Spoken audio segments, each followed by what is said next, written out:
Hello, everybody, and welcome in to Kusel Stadium. Alongside Jackson Late, I'm Luke Brenneman, and the Mariemont Warriors are hosting the Deer Park Wildcats. Mariemont comes in this one 3-3 on the year. Deer Park 2-4 in a very big CHL game. Jackson, what are some keys to the game tonight? So first of all, Luke, we got about 3 keys to the game tonight. The first one is going to be for the Warriors. They need to limit their turnovers on offense. Through the 6 games of the season, Dorston has 6 interceptions. So we're going to try to keep this football away from the Wildcats' strong run game tonight and just hold on to the football, not make stupid mistakes on the Warriors' end. For the Wildcats, they're going to run that football, power through the Warriors' defense, try to keep the ball as long as they can, take time off the clock, and get quality points on the board. Lastly, for the Warriors, it's all about discipline tonight, especially with penalties. Last game, the Warriors had 11 penalties for 101 yards. So if we can keep that a lot lower, it will limit the first downs for the Deer Park Wildcats, and will give Mariemont's offense a chance to put some points on the board.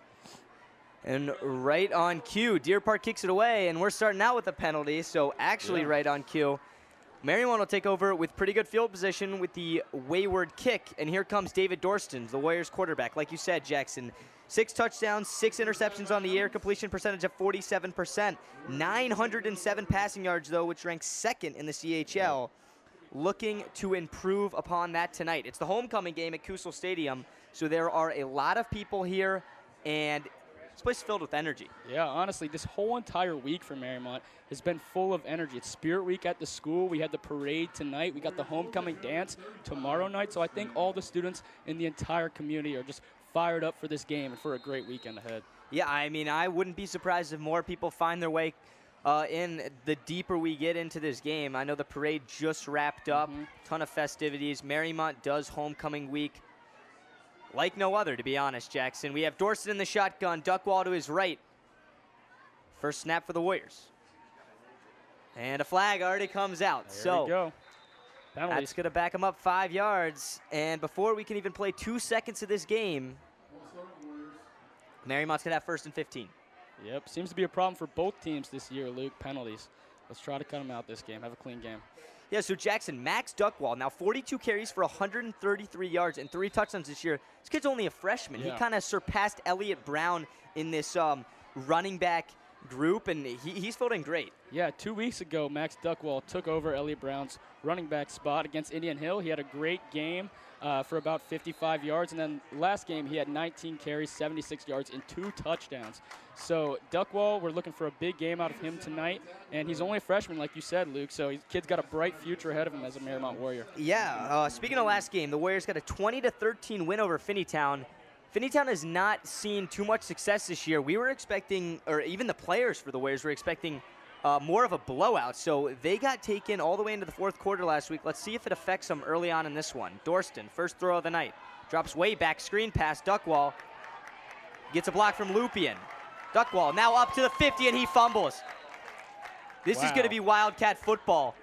Are they saying he's down? Oh, they're moving the chains. Oh, wow, that is not what I saw, That was a very quick Luke. decision. That looked like a fumble to me from up here, but the rest on the field, I'll trust him. From our point of view, that ball was out when he was in midair. That was a big hit by the Wildcats, but I mean, I would love to see a replay of that because, to be honest, I don't know if the officials saw that he fumbled. Yeah, they just picked up the ball and went right with it. All right. Anyway, Mariemont's moving the football now at the 50. Dorston, QB keeper, has a hole, makes a man miss, and picks up about 7 on the carry. Into Wildcat territory, the Warriors go. Luke, I would honestly say that's one of David's best abilities right there. His mobility. Dorston is about 6 foot, over 200 pounds, and he can run that football. He actually has 64 rushes for 334 yards. That would make him the highest amount of yards for the Mariemont Warriors. And, yeah, against Indian Hill 2 weeks ago, he had a rushing touchdown, a 2-point conversion. He was running all over the field. Let's see if Coach Leone can incorporate that in the game tonight. I mean, that was why they ended up winning the game. Here's his first throw, and this one is just out in front of Timmy Stewart, his lead receiver. But speaking of last week, the Warriors trailed, oh, no, not last week, 2 weeks ago. Here, Indian Hill rivalry game. Warriors hadn't beaten the Braves since 2014. And they were down 2 scores going into the 4th quarter. And they finally just started letting David run the ball. They said, forget it. Indian Hill's coaching staff did a tremendous job slowing them down through the passing game. Timmy Stewart seemed non-existent in that game. and it just took a senior leader, Dorston, and just start running it right up the gut, and they ended up winning the game in the last couple of minutes. Yeah, Luke, most linebackers and secondary aren't ready for a 200-pound quarterback coming their way, so it's a great asset. I mean, no one's ready for this kid. He keeps running as hard as it gets. A 3rd and 4 run is a very risky call, some would say, but Duckwall is right on the sticks. This is definitely 4-down territory, don't you think? Yeah, 100%.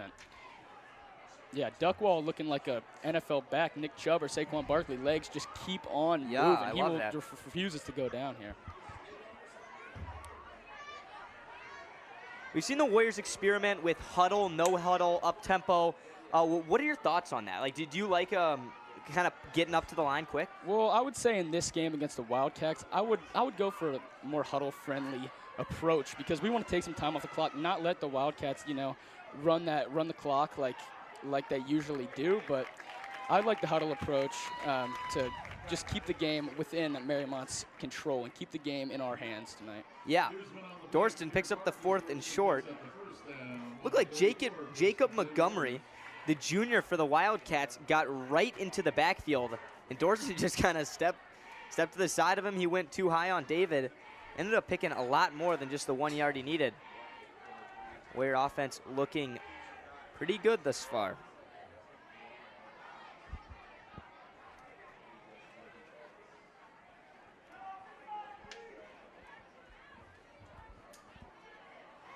Glassmeyer in motion. Warriors going to throw. Dorston steps up, under pressure, taking a shot, end zone to Glassmeyer, comes back to it, catches it, touchdown Warriors. And the same way Mariemont left their home field 2 weeks ago, Ryan Glassmeyer with another receiving touchdown. Very good pocket awareness from Dorston, and the Warriors are on the board. Yeah, beautiful play on the ball there by Glassmeyer. He comes back to it, slightly underthrown by Dorston, but Glassmeyer was able to make the adjustment, get into the end zone for 6, and that's a great start to the game for the Warriors. Yeah, I mean, if you're the defensive back, you had Glassmeyer. He was step for step coverage with them. The underthrown ball was probably why they ended up scoring the touchdown. Yeah. But happened to be effective there for Dorston, but I don't think he was planning to do that.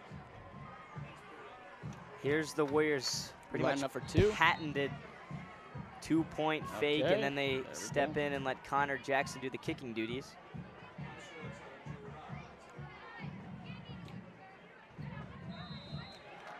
Jackson splits the uprights, and the Warriors off to a 7-0 start with exactly 9 minutes to go in the first quarter. Very impressive first drive out of the Mariemont offense. You know, Luke, that's actually great to see. The Mariemont Warriors have been more of a second-half team this year, especially like we said against Indian Hill. They come back. They usually start off pretty stagnant. I don't know what's up with them, but that's a great first drive for the Warriors. Basically a 3-minute drive, and they got 7 points out of it. So that's, I mean, not much more you can ask for there.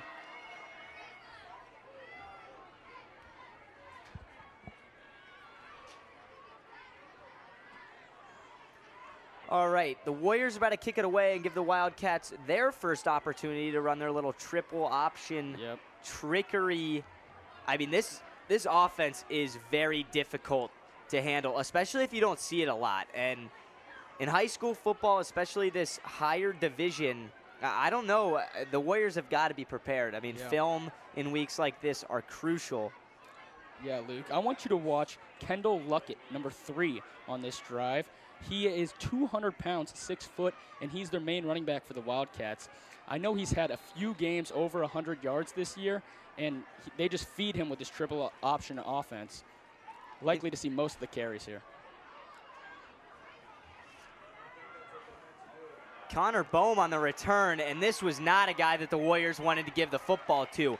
Very nice tackle in space by Davis Whitmore. He got a hand to the face, but finished the tackle, and the Warriors defense will come on, and so will the Wildcat offense. And Jackson, we keep talking about Luckett, the running back. It's very weird to say that we haven't brought up the quarterback just yet, and that's because this Wildcat team has only thrown the ball 29 times this entire season.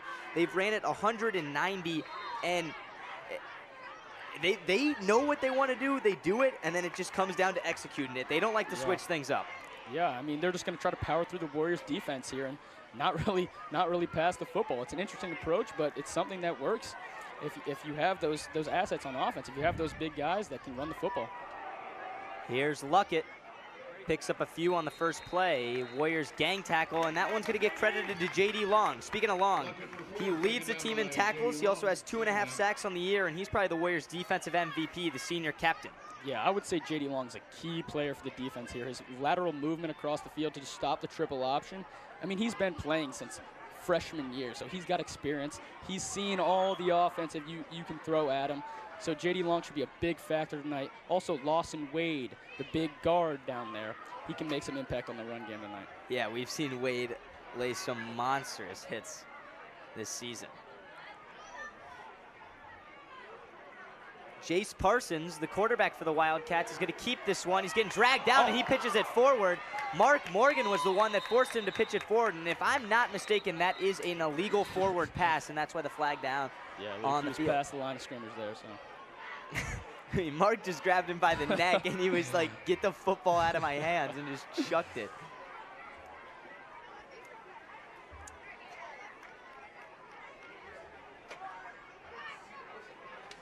Yeah, Luke, last week Deer Park lost 41-0 to Wyoming. I think it's in the 40s that Wyoming hasn't lost a regular season games, about 43 games. They lost 41-0, so that was a blowout game. The Warriors actually take on Wyoming next week, so let's see if there can be a different result there. They will have a tough task with the Cowboys rushing attack. It has taken this league by storm. The Cowboys have always been atop the CHL, kind of alongside Indian Hill as well, but the Braves having a very bad season this year. I mean, for them or just in general, they have been struggling. They lost to Mariemont, like we said, but Wyoming, I mean, they're just dominating the league. CJ Hester, he's a 4-star, 3-star. Kid's got wheels. It'll be interesting. Has he committed yet? Yeah, he committed to Western Kentucky, I believe. Okay. So he had some offers from Buffalo. He had some looks from UC, actually. Wow. He didn't get an offer from UC, but he's a great running back. I remember we watched him last year just absolutely run over the Warriors' defense. So. Yeah, well, Western Kentucky has been known in the last 5 years to have one of the most explosive offenses in all of college football. So it'll be interesting to see how a running back fits in there because they're such a pass-friendly team. And this ball's on the ground, and it's going to be recovered by the Warriors. It was fumbled again, and here's Timmy Stewart in space across the 30. Has one man to beat, stiff arm, and he's pushed out of bounds at about the 16-yard line. And then there's a late hit, and another flag flies. Timmy Stewart, and the Warriors are in business. And Luke, that is exactly what you want to see from the Warriors defense to start the game. You could not ask for a better start here. 7 points on the board and down to the 10-yard line on a fumble. You know, like we said, for limiting turnovers, this can go both ways. The Wildcats have a turnover on their first possession. Well, I wanted to talk about that pregame, and then we got into kickoff so fast, but we talked about Dorston not turning it over. When you run an offense that's strictly rushing, people are like, oh, you just got to you can't put the football on the ground. It's that simple. But pitching it, handing off these option plays, so much more can go wrong than the average viewer expects. Yeah. It's so dangerous against a team that's watched film all week. They know what's coming. It's 6 games through the year. They've run this all year. So the Warriors look like they have this offense pretty much. I mean, looks like they did great on the first drive. I'm not going to say they haven't covered up, but that was a great first drive for the Warriors. So I did not see the late hit. What? Okay, so I'm not exactly sure who it was on the Deer Park Wildcats. It was Luckett, if I'm not mistaken. I think it was Luckett. He ripped down Stewart from the shoulder pads about 3 or 4 yards after Stewart was pushed out of bounds. Okay. I mean, one of the most clear late hits I've ever seen in football. I don't know what he was trying to get out there, but maybe just make a point. Well, he got the Warriors half the distance closer to the goal line, as instead of about, I think it was the 13, they're going to start at the 7. Yeah, great field position for the Warriors here. Duckwall to Dorston's left. Looking for his 4th touchdown of his high school career, the freshman. And then top of your screen, Davis Whitmore. He's seen the end zone a couple times. They're going to hand this one off to Duckwall. Oh, very nice play made by Isaiah Alford. Only a sophomore taking down the youngster Duckwall after, looks like just stuffed him at the line of scrimmage.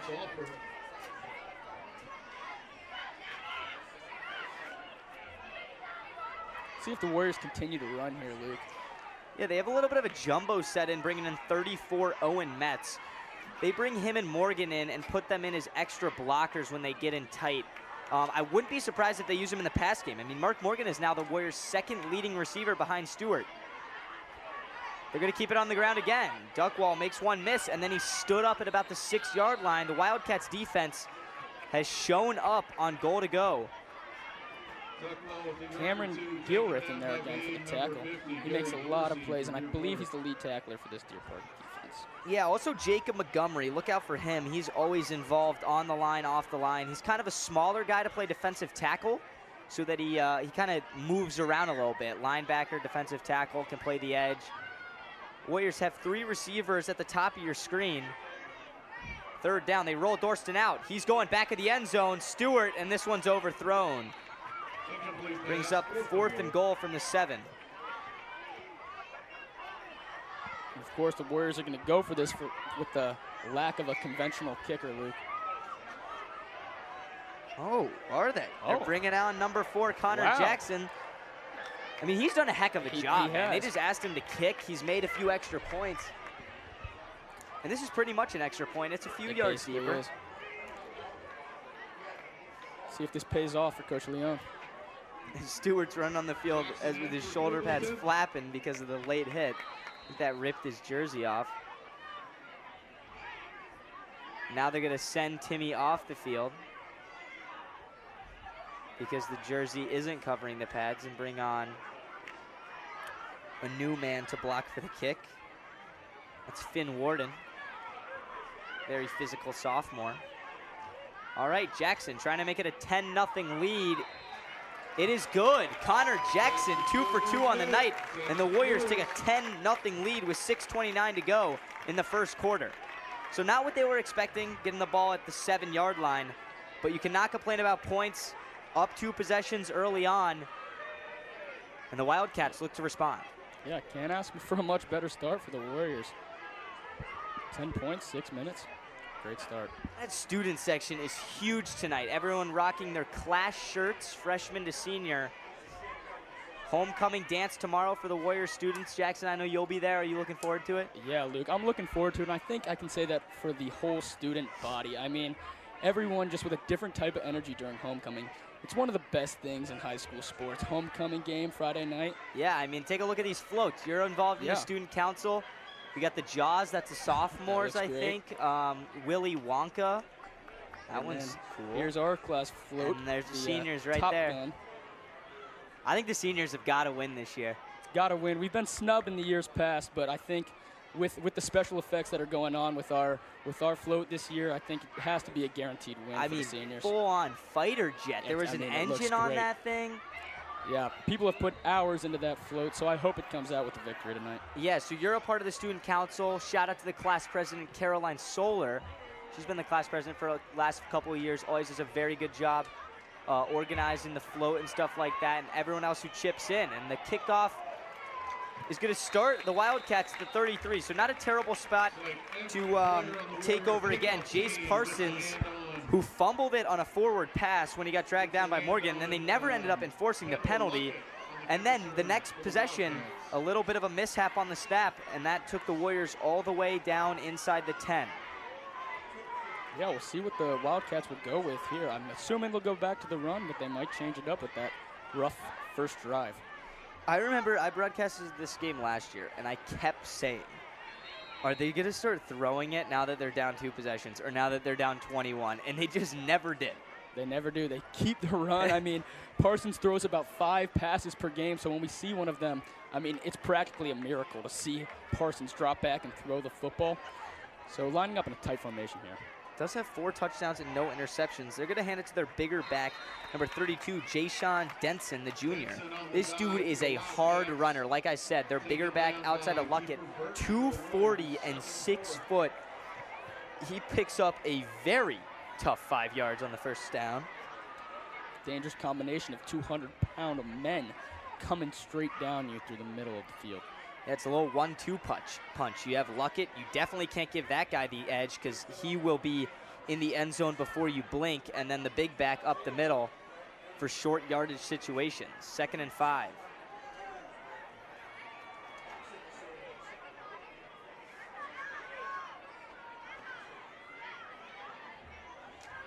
Luckett on the carry. He has the edge, and like we said, Jackson, here he goes. Evan Morgan trying to make the tackle.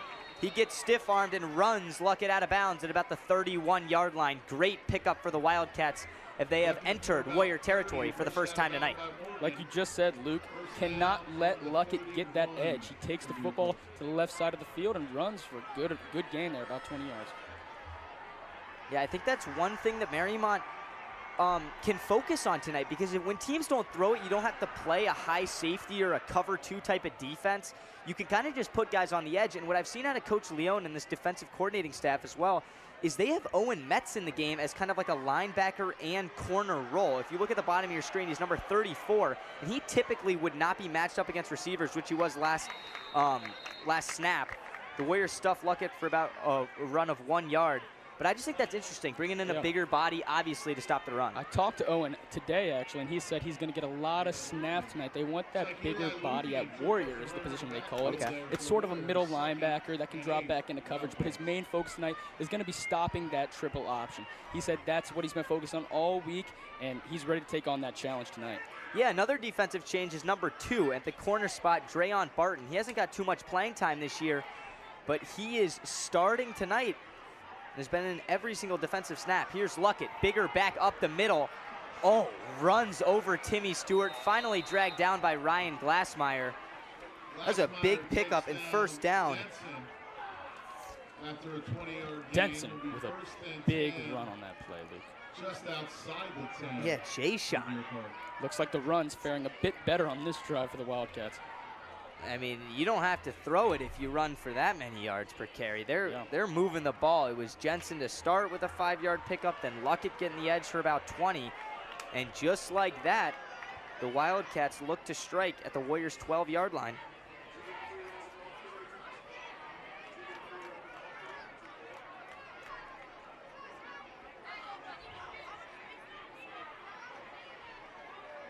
Parsons checking the play at the line of scrimmage.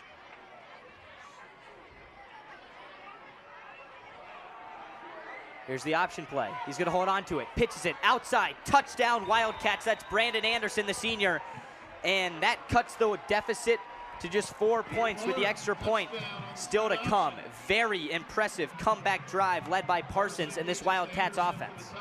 Great drive there. Honestly, I was confused myself. I thought the ball went to Denson, but, you know, that's one of the things about the triple option.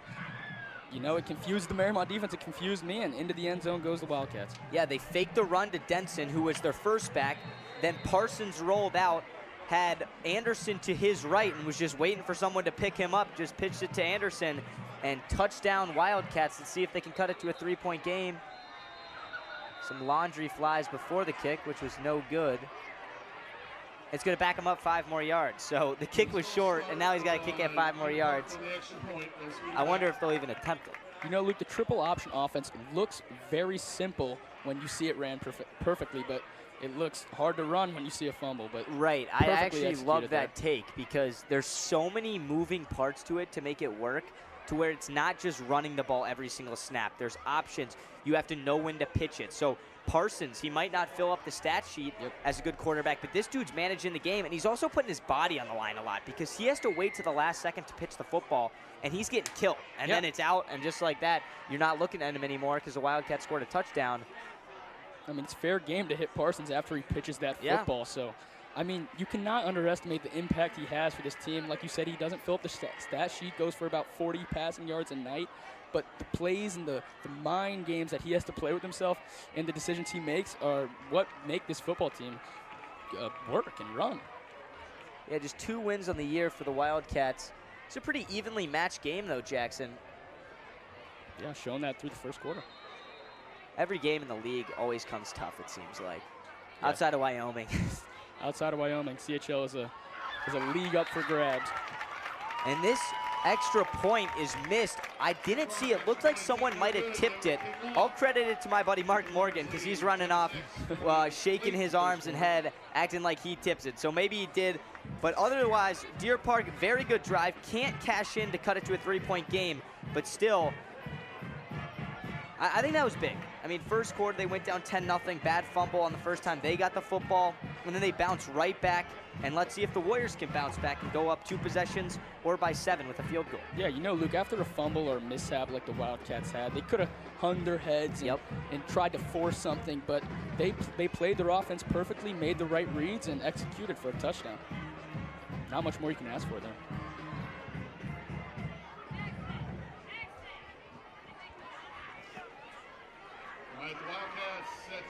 Incredible night for football. Like a cool 65, 60 degrees. Yeah, you cannot Sunset is incredible. Cannot ask for a better setting, Luke.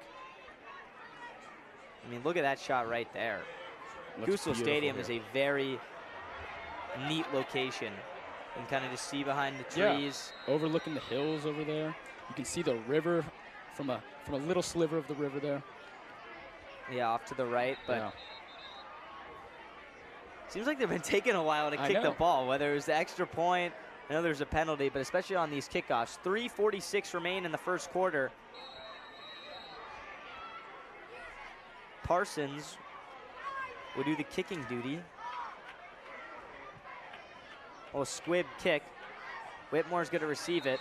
He picked it up on his knee, so he's going to be ruled down right where he picked up the football. You know, Luke, both teams look like they're opting for the squib kick tonight. We've seen that out of Mariemont twice already, so they're trying to prevent what looks like the big returns from happening and just keeping it in between the lines here, you know? Yeah. I know that was one thing that bit the Warriors quite a few times last year was special teams.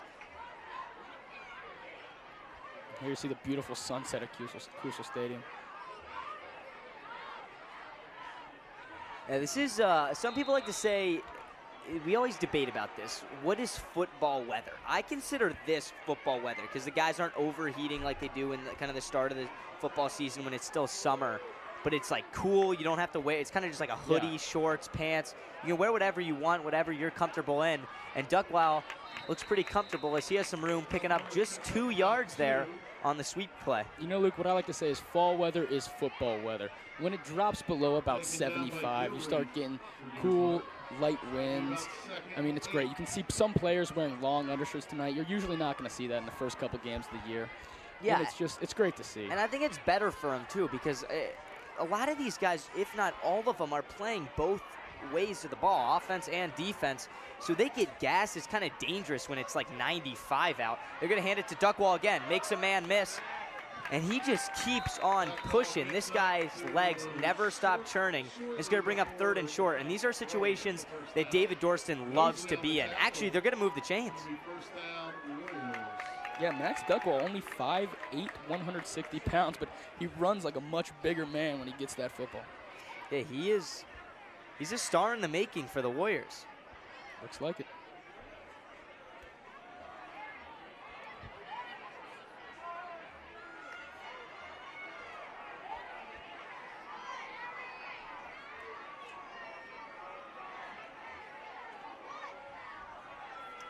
Dorston gives it to Duckwall again. He's brought down and tripped up by Cameron Gilreath.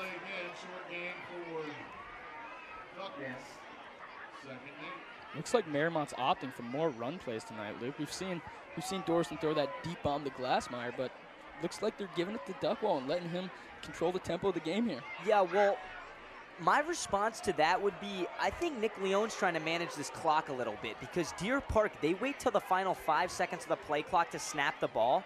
So if Mariemont has to give the ball back to them and the Wildcats score, they're instantly in control of the game because they control the clock, they control how long possessions are, and if the Wildcats are going to go down the field, it typically takes a while because they run the ball a lot. Here's 3rd down. Oh, and that ball should have been picked. It would have been a quarterback picking off another quarterback as Parsons knocks it away. It's going to bring up 3rd and 6. You know, Luke, I'd like to see Dorston just run that football out of bounds, use his legs to pick up a few yards. It seems to always bite the Warriors when Dorston tries to force a throw in there like that. We know we said 6 interceptions. It comes usually from a wild throw like that. Yeah, and that's kind of been the story with him. He's been getting quarterback reps all the way since he was a sophomore in high school. And I think it's just because he has so much talent that he can always make the throw and put it on the money, but sometimes it's just ill-advised. I mean, he put it on the receiver, but Parsons was right on his hip and probably should have came up with the pick. Let's see what he has on third down. He steps up in the pocket, has Morgan, his tight end. Mark holds on to the ball. First down, Mariemont. Great read, great catch, and even better pickup. The chains will move at the 47-yard line. Great catch by Morgan, but I'd like to argue even better protection by the Warriors offensive line. David looked like he had all the time in the world there. No one was coming close to him. Mariemont offensive line. They got Duckwall, Lupien, Lawson Wade. We talked about him earlier. Yeah, some big men on that line. Yeah, Hunter Metz. Kiefer Burton. They've been really good this year. Dorston over the middle, has Stewart. Oh, and this one's dropped. Stewart, if he catches that ball across the middle, I think he would have beat Parsons and turned that into 6. I do too. I know Timmy Stewart is about 6'4", but he has wheels.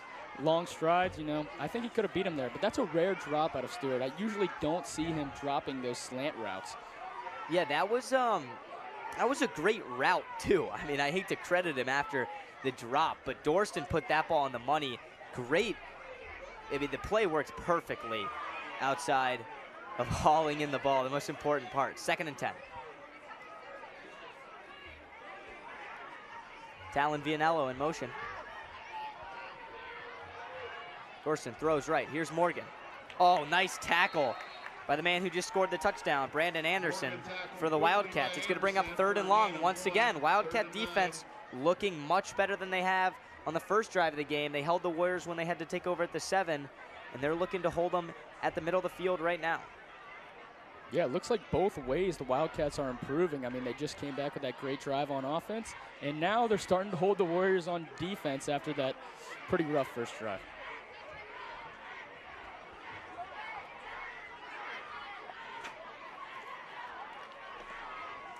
All right, what do you think they go with here? This seems to be their 3rd and long formation. They always go 5 wide. I like a Dorston rollout here so he can survey his options and maybe even take the run. Wildcats show pressure, they bring pressure, and they get to Dorston.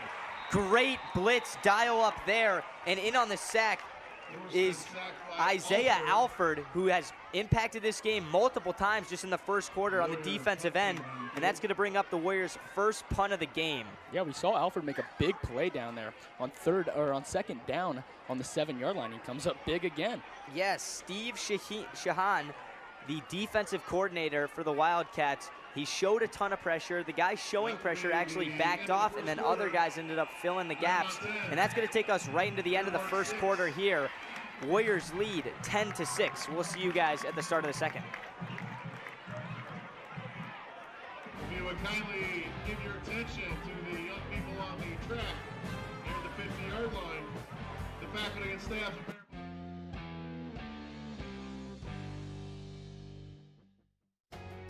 On air or online, this is media for your community. This is ICRC-TV. On air or online, this is media for your community. This is ICRC-TV. There's no better feeling than to be a part of a fire department. This is a family. Police officer, it's a great job. It really is. You never know what you're going to get. You never know who you're going to help. We're forgetting what's going on outside. We're focusing on what's going on in here, and we're all family. This idea of a family academy, connecting family. To be congratulated for this achievement. Mariemont is very proud.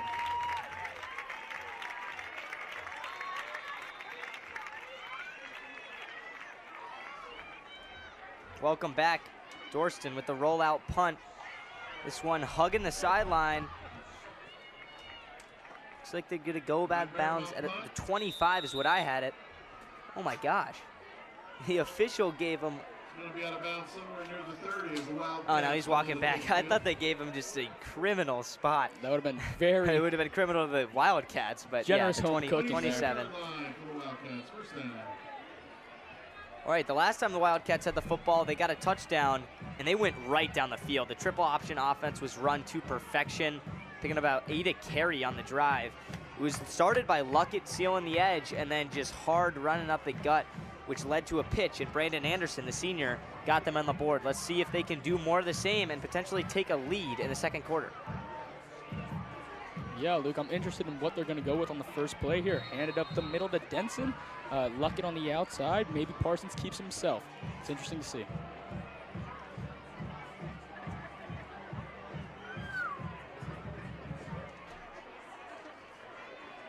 Mariemont just filling the box. Here's Denson. No, he even faked me. Here's Parsons. He has the edge. Barton trying to get after him. He finally pushes him out of bounds at about the 40-yard line. What a pickup. Parsons turning on the Jets. And into Warrior territory, the Wildcats go. It's so interesting, Luke.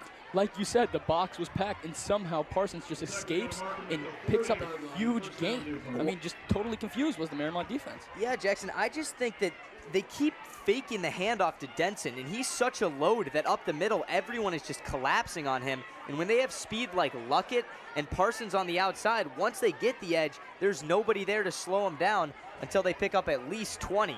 Yeah, That's what they did right there. The triple option's working because of the amount of weapons that they use with it. And now they use the big fella Denson, and he runs for power all the way down to the 22-yard line. Wow, the Wildcats are running it right down the Warriors' throat right now. Yeah. Just shy of the red zone. Denson only has 19 attempts less than Kendall Luckett, the main running back, and he's gone for 178 yards. So seeing a big run like that isn't surprising. I know we saw one in the first quarter. We see it again. Let's see if they keep going back to the big boy Denson. Yeah, Jackson, the Warriors only average giving up 88 rushing yards a game, but something needs to change now because I think they're already around 70, 80 yards I in the second quarter. wouldn't be surprised if they already passed that.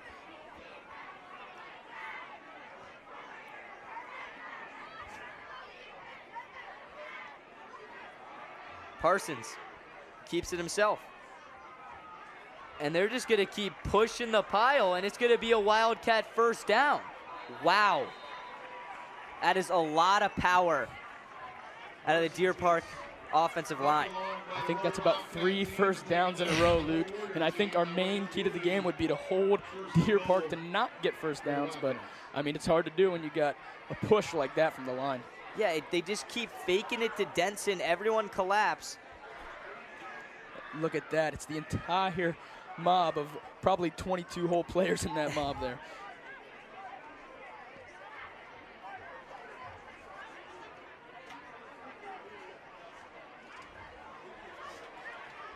Wildcats now officially into the red zone after the 12-yard pickup at the Warrior 10. And they got a chance to take the lead just like that. Mariemont went up 10-0. Here's the Wildcats. This one's Luckett, and he stood up after just about a pickup of 1 yard. It's exactly like what you want to see out of the Warriors there. Stuffing for about 1 yard. It was interesting, though, Jackson, because that was a direct handoff to Luckett.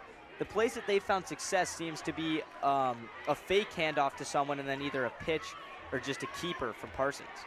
Yeah, when they don't have that confusion, it seems like the Warriors are on it, but when they run that triple option, they fake the handoff, they go outside, or they even keep it to Denson. I mean, it's killing the Warriors here. Let's see if we can get another stop. 2nd and goal from the 8.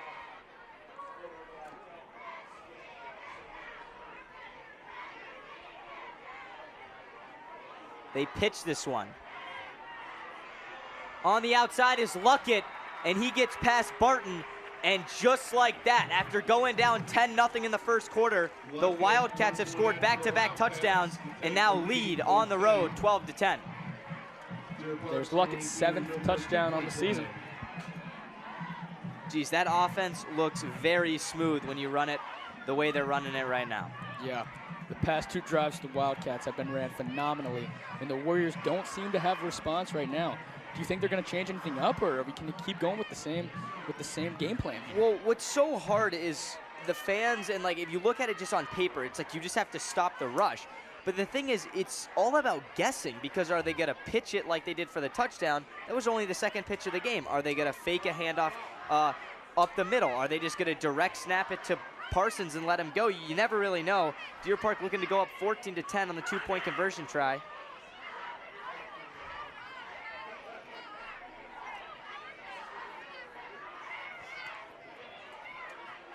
High snap. Here's the pitch. Luckett once again dives over a man, and the Wildcats lead 14-10 after the successful 2-point try with 9:22 to go. And wow, they went right down the field back-to-back times, and all the momentum has flipped. For sure, Luke. Coming into this game, I thought it was going to be long, grueling possessions for Deer Park, but it seems like they're scoring fast because of these big runs. I mean, typically you think they get a stop on a play, maybe give up 5 yards, and then the Deer Park team would just continually break down Mariemont's defense, but it seems like it's just heavy hitting runs every single play. It was kind of a little bit of the same. The touchdown was a pitch to Luckett. This one was, or the touchdown was a toss. This one was just a little flick pass on the option play. Luckett jumped over a defender and got right in there. Kendall Luckett needs to be on my fantasy team. This guy does it all. He does. You might not want him because of all the other running backs in the equation, but when you run the ball every time, I mean, Luck would be a great running back on your fantasy team, Luke. Yeah, they're picking up about 188 yards rushing per game as the Wildcats, so I wouldn't be surprised if the total yards on average is like 205, because I haven't seen them do anything besides run it. We have not seen one pass yet tonight. But it's working, so. Yeah, if it's not broke, don't fix it is what they say. 14-10. Deer Park leads.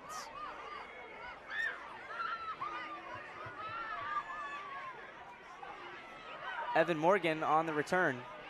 He switches the field, has a little bit of room up the middle, has even more room up the middle. He's finally taken down by Aiden Hendricks, the freshman on the special teams unit for the Wildcats. And Evan Morgan has the Warriors all the way up to the 44-yard line. Usually don't see Morgan taking those back, but he made a play, got in some open field, got about to the 50.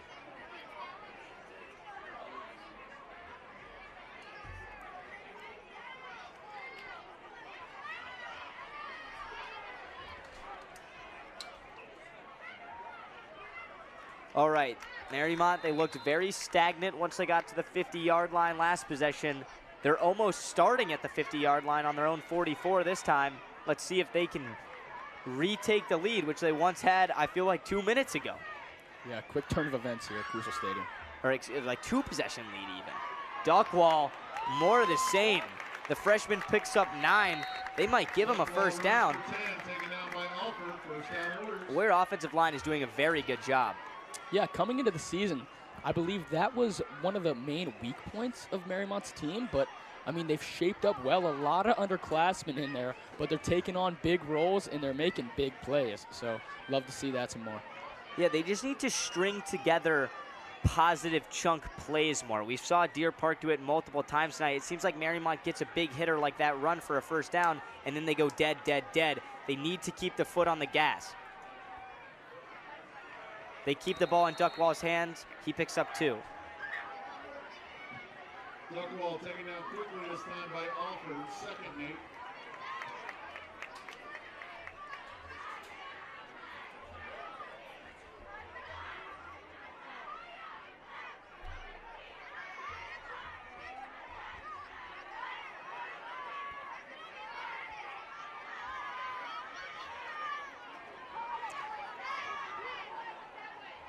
Second and 7.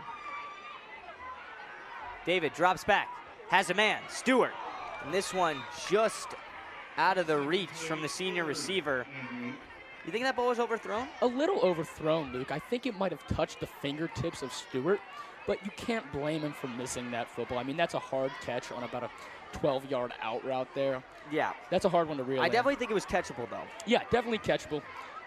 But I'm not going to put all the blame on Stewart there. Yeah, like to see him make that catch with those long arms, but yeah, him and David have had a great connection this year, Jackson. He started off the season just ridiculously hot. He had 3 touchdowns through the first 2 games. He's still the leading receiver, 21 grabs, 295 yards, and 3 touchdowns. But he hasn't seen the end zone since early on in the season, and he really hasn't been getting that many targets because so many teams double team him. Here's Davis Whitmore, the Warriors' second receiver. He has all kinds of room and just brought down by Brandon Anderson by his shoestrings. good to see Davis Whitmore more involved. He was a big part of this offense last year as only a sophomore, and he picks up the first down here. Yeah, Luke, you see Coach Leone diving deep into the playbook for a little screen there. Leone loves to mix it up and throw some creative plays at you once in a while, catch the defense off guard. I think that was a great design there for about 12, 13 yards. Dorston now 5 for 10, 70 passing yards on the night.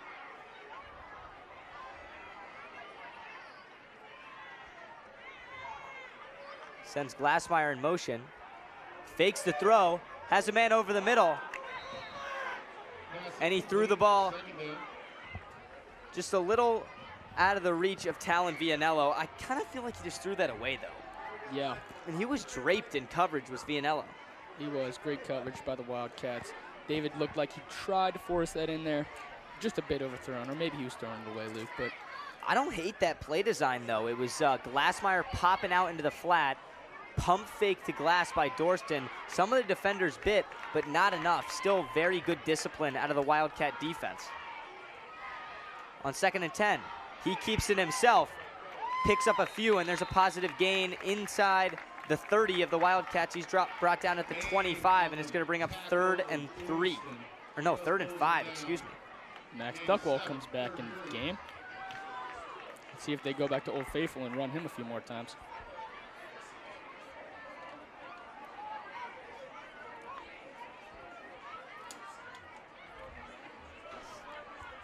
Third and 4 here, Luke.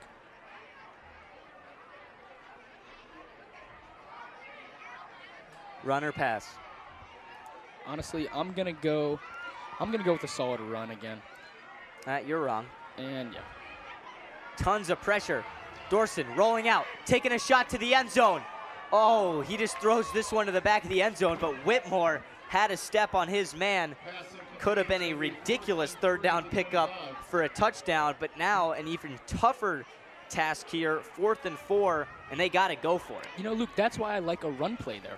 I mean, if we get it, we get it. If we don't, we're probably getting positive yardage and we're going to have a better 4th down opportunity. I couldn't agree with you more. Dorston had just kept his 2nd or 3rd QB keeper of the game and picked up 6 yards. I don't see why you don't do it again, because it is 4-down territory. Yeah, 6 rushes for 19 yards from Dorston. If we go back to that twice in a row like we did against Indian Hill, I don't think a lot of teams can stop that. Yeah, that's over 3 a carry, Jackson. 3rd and 4 there, so he picks up 3. It's 4th and 1. That's a whole lot more manageable than 4th and 4, which I think you have to throw it on this down. Yep. They will. Dorston, back shoulder throw to Davis Whitmore, who was not expecting it. David has his hands up in the air like, what are you looking at? And the offensive coordinator box next to us, they are having a field day banging on the tables in there. Very frustrated with what they saw on that 4 straight downs from the Mariemont Warrior offense. Yeah, Luke, back-to-back lackluster drives for the Warriors. They started off very hot, 10 points on the board in the first quarter, but it seems like Wildcats have caught on to their game plan and they're stopping them here in the second. I mean, this game flipped like nobody's business, Jackson. 10-0, I was like, oh my gosh, are we about to call an absolute rout at Kusel Stadium? Could be a boring one. Deer Park's gonna have to come back down 2 possessions, just running the ball all night. They score 2 touchdowns within a blink of an eye, and now they have the ball back up 14-10. And could they start running away with it? Yeah, Luke, that's the type of game you're going to get of 2 pretty evenly matched teams, 3-3 and 2-4. It's going to go back and forth. So let's see what happens here. If the Wildcats put some more points on the board, it might look like a blowout. But if the Warriors get a stop, come down, score it, you know, the game's totally flipped back in Mariemont's way. Parsons pitches this one to Luckett. Stewart gets held on the outside, and I think where that the flag thrown at the 26-yard line is going to bump him back 10 yards. Yeah, that's the first hold I've seen on the Wildcats. Rare for a run-heavy offense. You'd expect to see more holding penalties, but disciplined offensive line. Yeah, really good offensive line. See, this is where it gets difficult, Jackson. If you're going to run the ball every snap, now that you have 1st and 20, yeah, it seems a whole lot farther to the sticks, because you're not going to pick up chunk plays every down like you have the opportunity to when you air it out. Yeah. But, I mean, with this Wildcats offense, it seems like they're getting chunk plays every time there's not a flag down on the field. Of course. maybe they can make this second and manageable. I think the point I was just trying to make is there's not That option. that much room for error. Yeah. Parsons hands it off to Luckett. He picks up 3. See, that brings up 2nd and 17. Yeah. Lawson Wade. I mean, I'd like to see if they go for a pass here on 2nd or 3rd down, And about 16. but that would be rare. Yeah, it'd be a little fun. See if Parsons has an arm.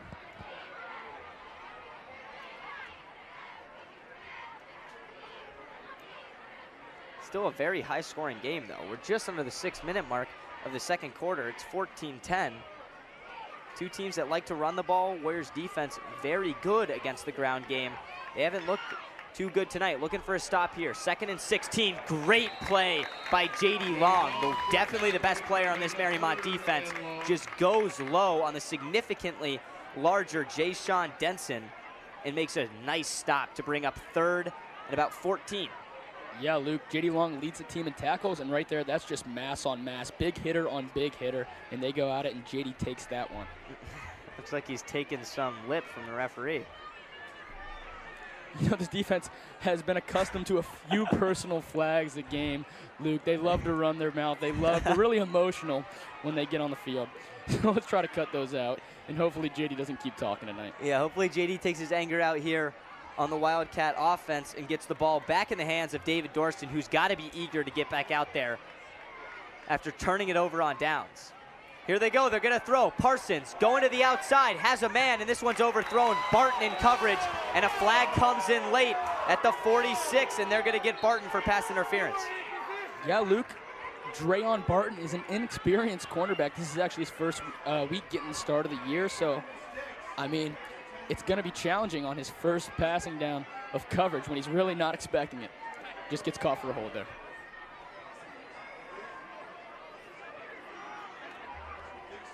The intended receiver was Brody Armour, the junior.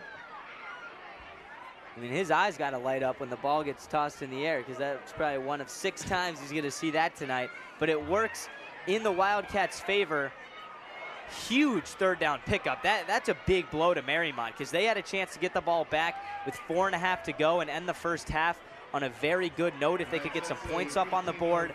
And a Barton pass interference call gives the Wildcats a new set of downs. Yeah, Luke, that's really one of those game-changing plays. The Warriors defense thinks they have them on 3rd and long, but then one of those happens, and you know, it just puts that extra pressure on the defense. It's like just a straight QB sneak, picks up 2.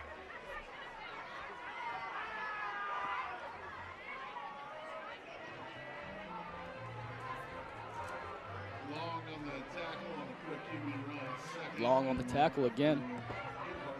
He's been in the game early.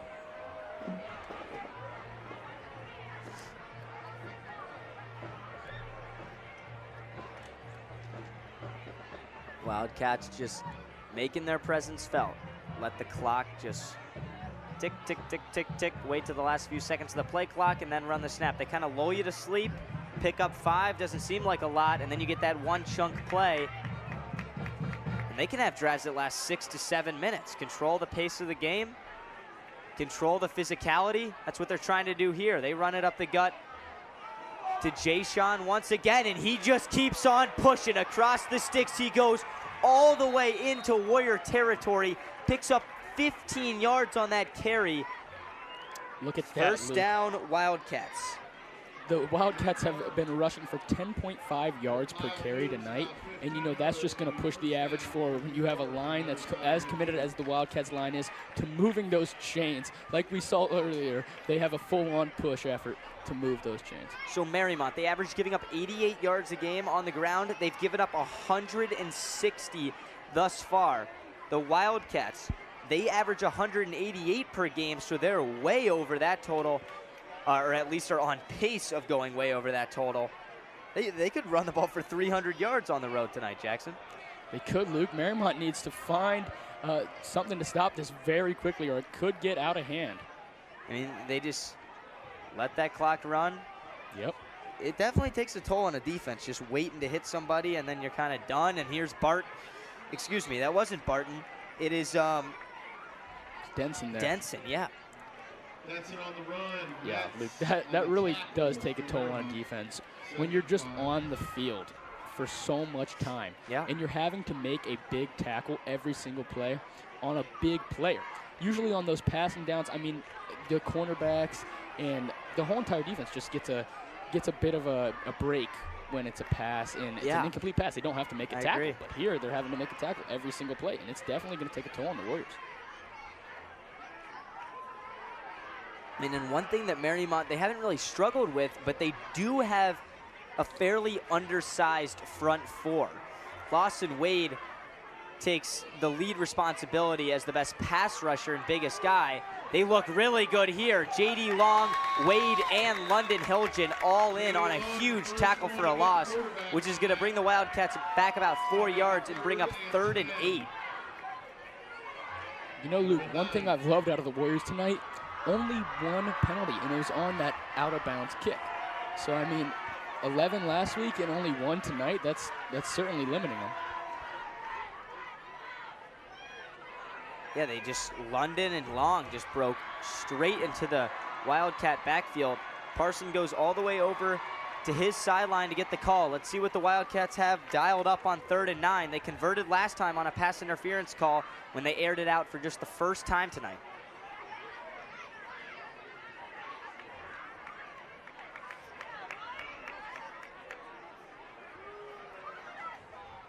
They get set and go. Here's the pitch to Luckett, trying to turn it up, and he does. First down, Wildcats. And if you don't think you can run it on 3rd and 9, offensive coordinator Tucker Berger says, do not doubt us, because the Wildcats are running for force, yards, and just controlling the pace of play. There's 1:19 to go as the clock is stopped. Wow. I mean, 3rd and 9, and you're picking up first downs on the ground?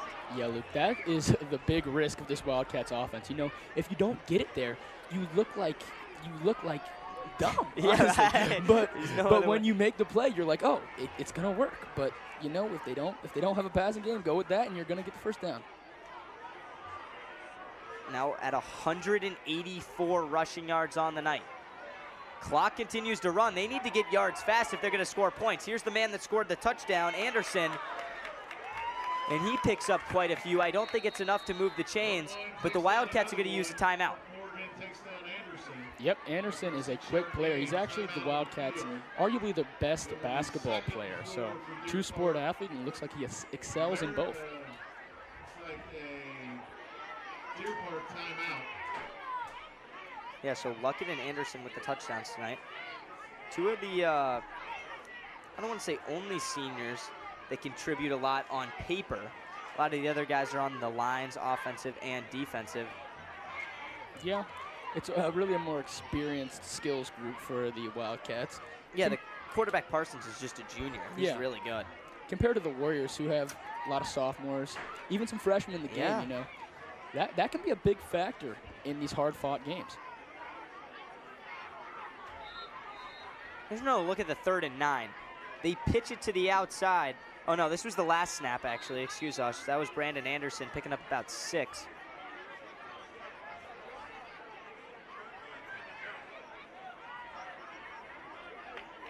40 seconds and 2 timeouts for Deer Park. I'm assuming they utilized those on this drive. Yeah, we know their kicking ability is almost non-existent. They missed a PAT short. Yeah. So did not it look doesn't great. get any closer than that. They need a touchdown or bust. Oh, they're going to throw it over the middle, and that's probably why they don't throw the football. Anderson had a chance to catch that one and turn it into 6, but the ball was thrown right at his ankles. 3rd and 4 coming up. Yeah, Luke, surprising 2nd and 4 pass for Deer Park. Maybe just trying to catch Mariemont off guard Yeah, I there. kind of like it. I kind of like that too. Mix it up, keep the defense on their toes. Yeah, And then Tucker Berger. That makes the rush much easier. Do you think it'd be fun being Tucker Berger, the offensive coordinator, calling these plays? You know, Luke, I don't know if he has the most exciting job in football. I mean, he's calling these triple option plays, but it's more on the offense to decide what's going to happen. He's not making electric play calls, I don't think. So there was a flag on the field, but they picked it up. Well, oh no, it was actually just a sideline warning.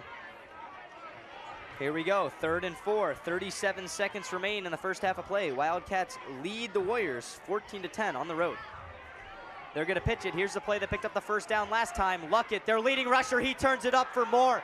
He has a block on the outside, hurdles Barton, and Luckett, the impact player of the game for Deer Park, has his 2nd touchdown, and the Wildcats are up by 2 scores.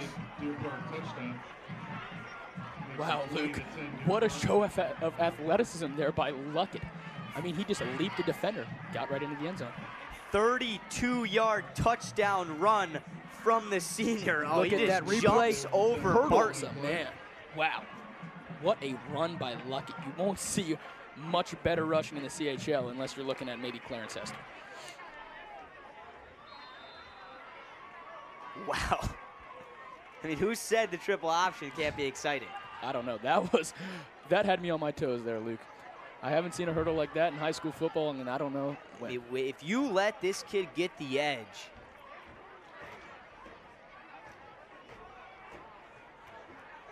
will he get the edge again here on the 2-point try? Great pursuit by Evan Morgan to seal the edge finally and holds the Warrior deficit to just 10. But Kendall Luckett taking this one over on the ground, 32-yard touchdown run, has Deer Park up 20-10 And at Luke, half. that is 20 going in. unanswered points from Deer Park. Started off looking like it was a Warrior blowout, and then Deer Park's come back straight with 20 points. Let's see if Mariemont can go back to the locker room, cook something up to combat this rushing effort. Yeah, and the worst part about this is, as a flag flies on the field, we'll see what that's all about in a second, is when you go down to a team like this, they're just going to control the pace of play and play the game that they want you to play. Because Mariemont's going to have to start dialing something up defensively to stop the rushing attack, but even more so offensively, because they're not going to have nearly the amount of time that they're accustomed to in some games to go down the field. Because Deer Park can have drives that go 6 and 7 minutes that just go 2 yards, 2 yards, 2 yards, first down. Yeah, Luke. Really in control of the game, the Wildcats are. And something's going to need to change drastically for the Warriors to come back and make this happen. Like you said, it just feels like the Wildcats have been in control for this since the 2nd drive. Since that fumble that Stewart recovered and took down, it seems like it's been the Wildcats football game. And the scoreboard is resembling that.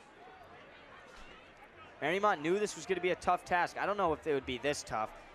This Wildcat team has some freak athletes. Of course, Kendall Luckett the touchdown, but Anderson and Parsons have been rushing the ball very effectively. And then I think the most impressive is Jayshon Denson. He's averaging over 6 yards per carry tonight. And like you said, he doesn't show up in the stat sheet nearly as much as the other rushers, and he seems like the best one outside of Luckett tonight. And a great return by Ryan Glassmeyer all the way across the 50, and Mariemont might have a chance at points to end the first half. 20 seconds left in the half. They might make something happen here. Yeah, like you said, Luke, Denson seems to be the unsung hero for this Wildcats offense. I mean, he doesn't get as much love as the other players. He has about 1/5 of the rushing yards that Luckett has, but he really makes the impact of having a fear factor when he gets the ball. I mean, he's just running through people. When they fake it to him, I mean, you overcommit on him, and that opens up the entire rushing game. And at some point, come the second half, come the 4th quarter, guys might start getting a little gun shy to get in Denson's way. I mean, 240 is a load and a half, especially considering how hard he runs. 20 seconds left. Low snap. Dorston needs big plays and fast. He's under all kinds of pressure, makes a man miss, and he just takes the sack. You know, Luke, that is the #1 thing you do not want to do with 20 seconds left, trying to make a big play. Take a sack, at least throw it out of bounds, conserve one last play in the half, but, you know, Dorston just goes down there, and that's going to take it to 0 on the clock. Yeah, Mariemont's just going to let this one run out and go to the locker room looking for answers, offensively and defensively. After the first 5 minutes, Deer Park has put on a show, spoiling the first half of play of Mariemont's homecoming football game, 20-10. We'll see you guys at the start of the second half.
Ladies and gentlemen, may I have your attention, please?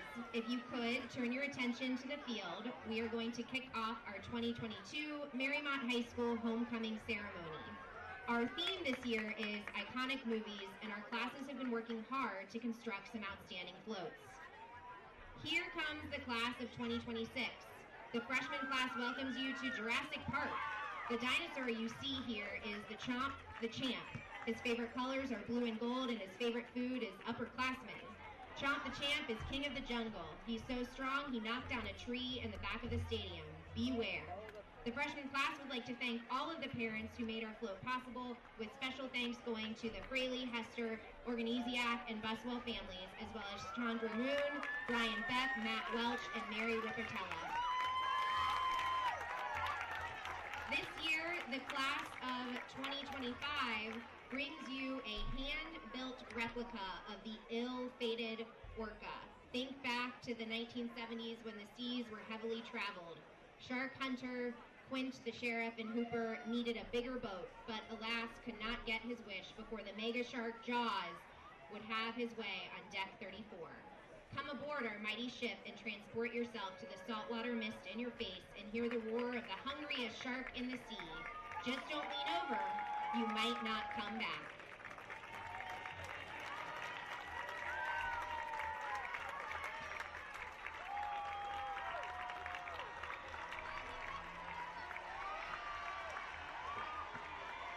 The class of 2024 presents Willy Wonka and the Chocolate Factory. The junior class has recreated highlights that we all remember from this classic movie. Whether it is the chocolate waterfall, gummy bear trees, or Mike TV, you will find paradise if you simply look around and view the junior class float.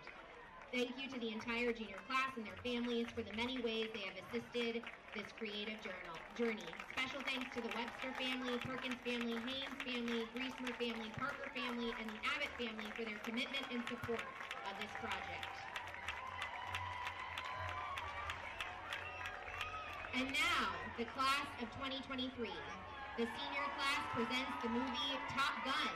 As we fly back and reminisce on the movie Old and New, our float features key aspects from Top Gun, such as the eye-catching 13-foot F-14 Tomcat with a wingspan of 16 feet. Our float depicts a famous scene in both Top Gun 1 and 2 of Maverick buzzing the tower. We have the need for speed. Coming out of the back of the F-14, we have smoke machines representing the explosive engine power of the fighter jet.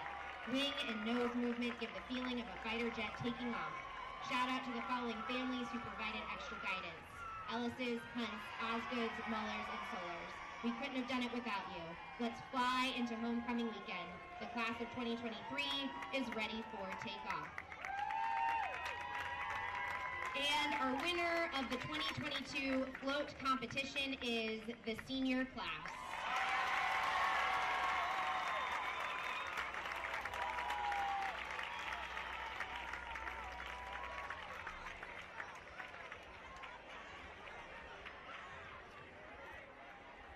Next, please turn your attention to the 50-yard line, where we will introduce our homecoming court and name our 2022 homecoming king and queen.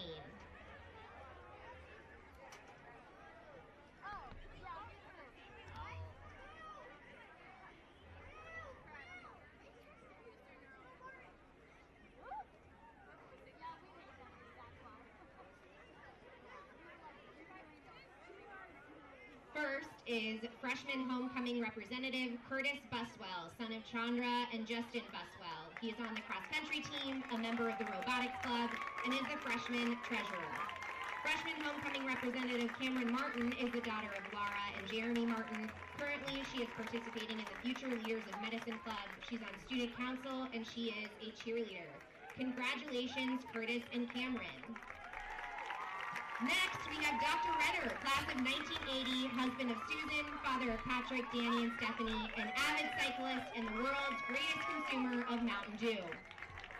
Sophomore homecoming representative Cass Steiner, daughter of Tom Sauer and Pat Steiner, is part of Cincinnati's Listen chapter and enjoys skateboarding and playing her guitar in her free time. Congratulations, Dr. Renner and Cass. Next, Junior homecoming Carter Jordan is the son of Andy Jordan and Michelle Holt. Currently, he plays for the varsity boys soccer team and is a member of Spirit Club. Outside of the fall soccer season, Carter participates for his club, Cincinnati United Premier, where he recently won a national championship. Junior homecoming representative Clara Hampton is the daughter of Christy and Tim Hampton and sister of Macy and Jackson Hampton. She plays volleyball and lacrosse and is a member of DECA, Key Club, Geography Club, and Spirit Club. Congrats, Carter and Clara. Finally, we have our senior homecoming court nominees. First, we have senior David Dorston. David is the son of Rick and Stacy Dorson. He plays football and lacrosse and participates in DECA, Key Club, and Spirit Club. Next year, he plans on studying finance at a four-year university. Senior Sophia Hunt is the daughter of Ken and Anita Hunt. Sophia participates in tennis, environmental club, art club, and NHS. She plans on attending a four-year university and studying psychology. Congrats, David and Sophia. Senior Jake Bowling is the son of Scott Bowling and Kim Donnelly. Currently, he is a part of the varsity basketball team who won regionals for the first time in 20-plus years last year, a member of Mariemont Art Club and Digital Design Club. He hopes to pursue a career in business communications at the University of Cincinnati next year. Senior Jane McIntosh is the daughter of Jill and Scott McIntosh and her sisters Kate and Mary. At the moment, she is participating in the state championship winning women's lacrosse team art club, vice president of Digital Design Club, and a member of the National Honor Society. She has received distinguished awards from the art department.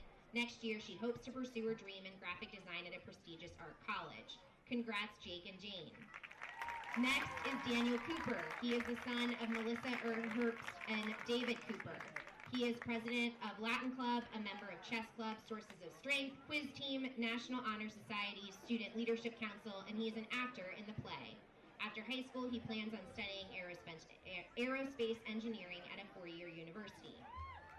Senior Tierney Rasmussen is the daughter of Sheila and Eric Rasmussen. Tierney is co-president of International Thespian Society, is on the varsity cheer squad, and participates in Latin Club, the fall play, and the spring musical. Next year, Tierney plans to pursue a BFA in musical theater at a four-year university. Congrats, Daniel and Tierney. Senior homecoming representative Timmy Ackerman is the son of Amy and Ted Ackerman. He plays football, is a member of DECA, involved in many clubs, and hopes to study an area of business at a four-year university after high school. Senior homecoming representative Lainey Hurt is the daughter of Terry and Jason Hurt. She is the captain of the girls' golf team, a member of DECA, Spanish Club, and National Honor Society. Next year, she hopes to study marketing and Spanish at a four-year university. Congratulations, Timmy and Lainey. Congratulations to all the nominees. At this time, we would like to welcome to the field Student Council President Lainey Rippertella and Senior Class President Caroline Solar.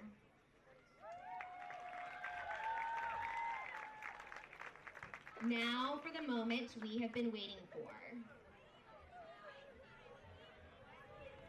Our 2022 Mariemont High School Homecoming King is Daniel Cooper. Congratulations.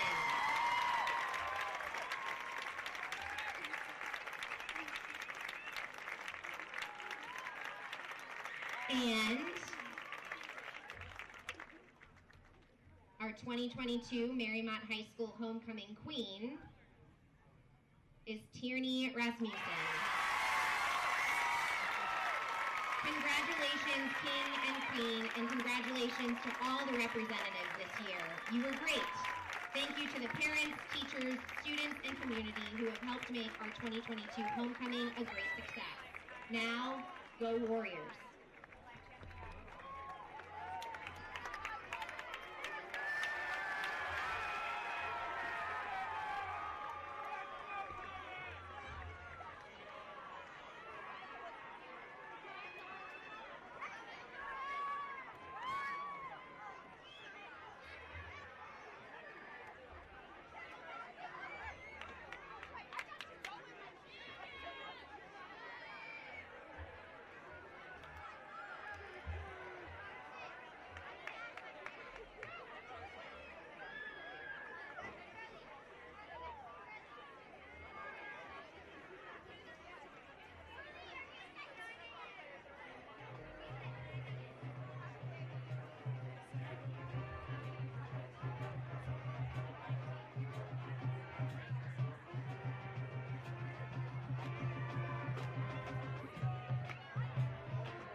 We'd like to send a big congratulations to the boys golf team. A couple members here in the press box tonight who won the sectional championship this week, and they'll be playing in the districts next week. Congrats to the boys golf team.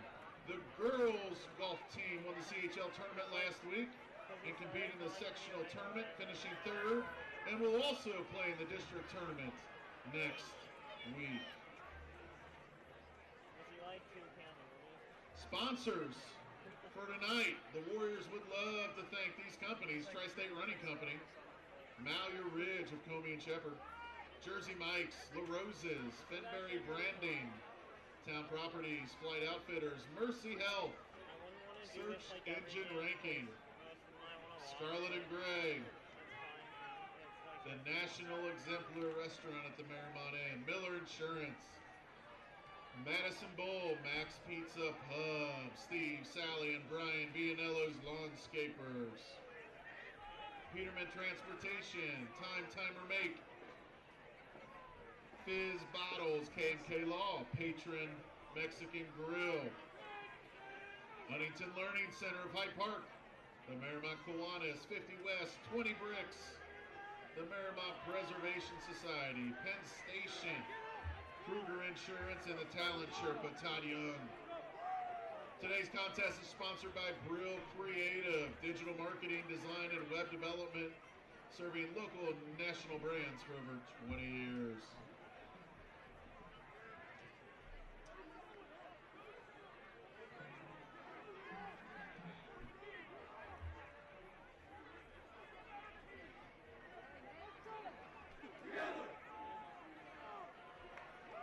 Your health has always been a top priority at Mercy Health Orthopedics and Sports Medicine. Lucky for our student athletes today, they don't have to go far to see that in action. Mercy Health trainers are on the sidelines tonight to help provide personalized care for your stars. Call 513-347-9999 to schedule your appointment or visit mercy.com. All right, we're coming close to start the second half.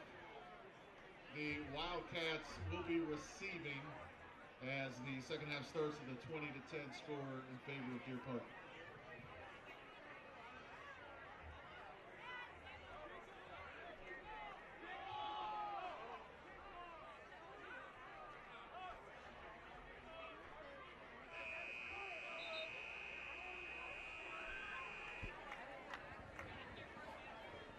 Hello, everybody, and welcome back to Kusel Stadium. We're about to kick off the second half of play here as the Warriors trail 20-10. The Wildcats had a very impressive run at the end of the first quarter and all the way into the second, going 20 straight unanswered points,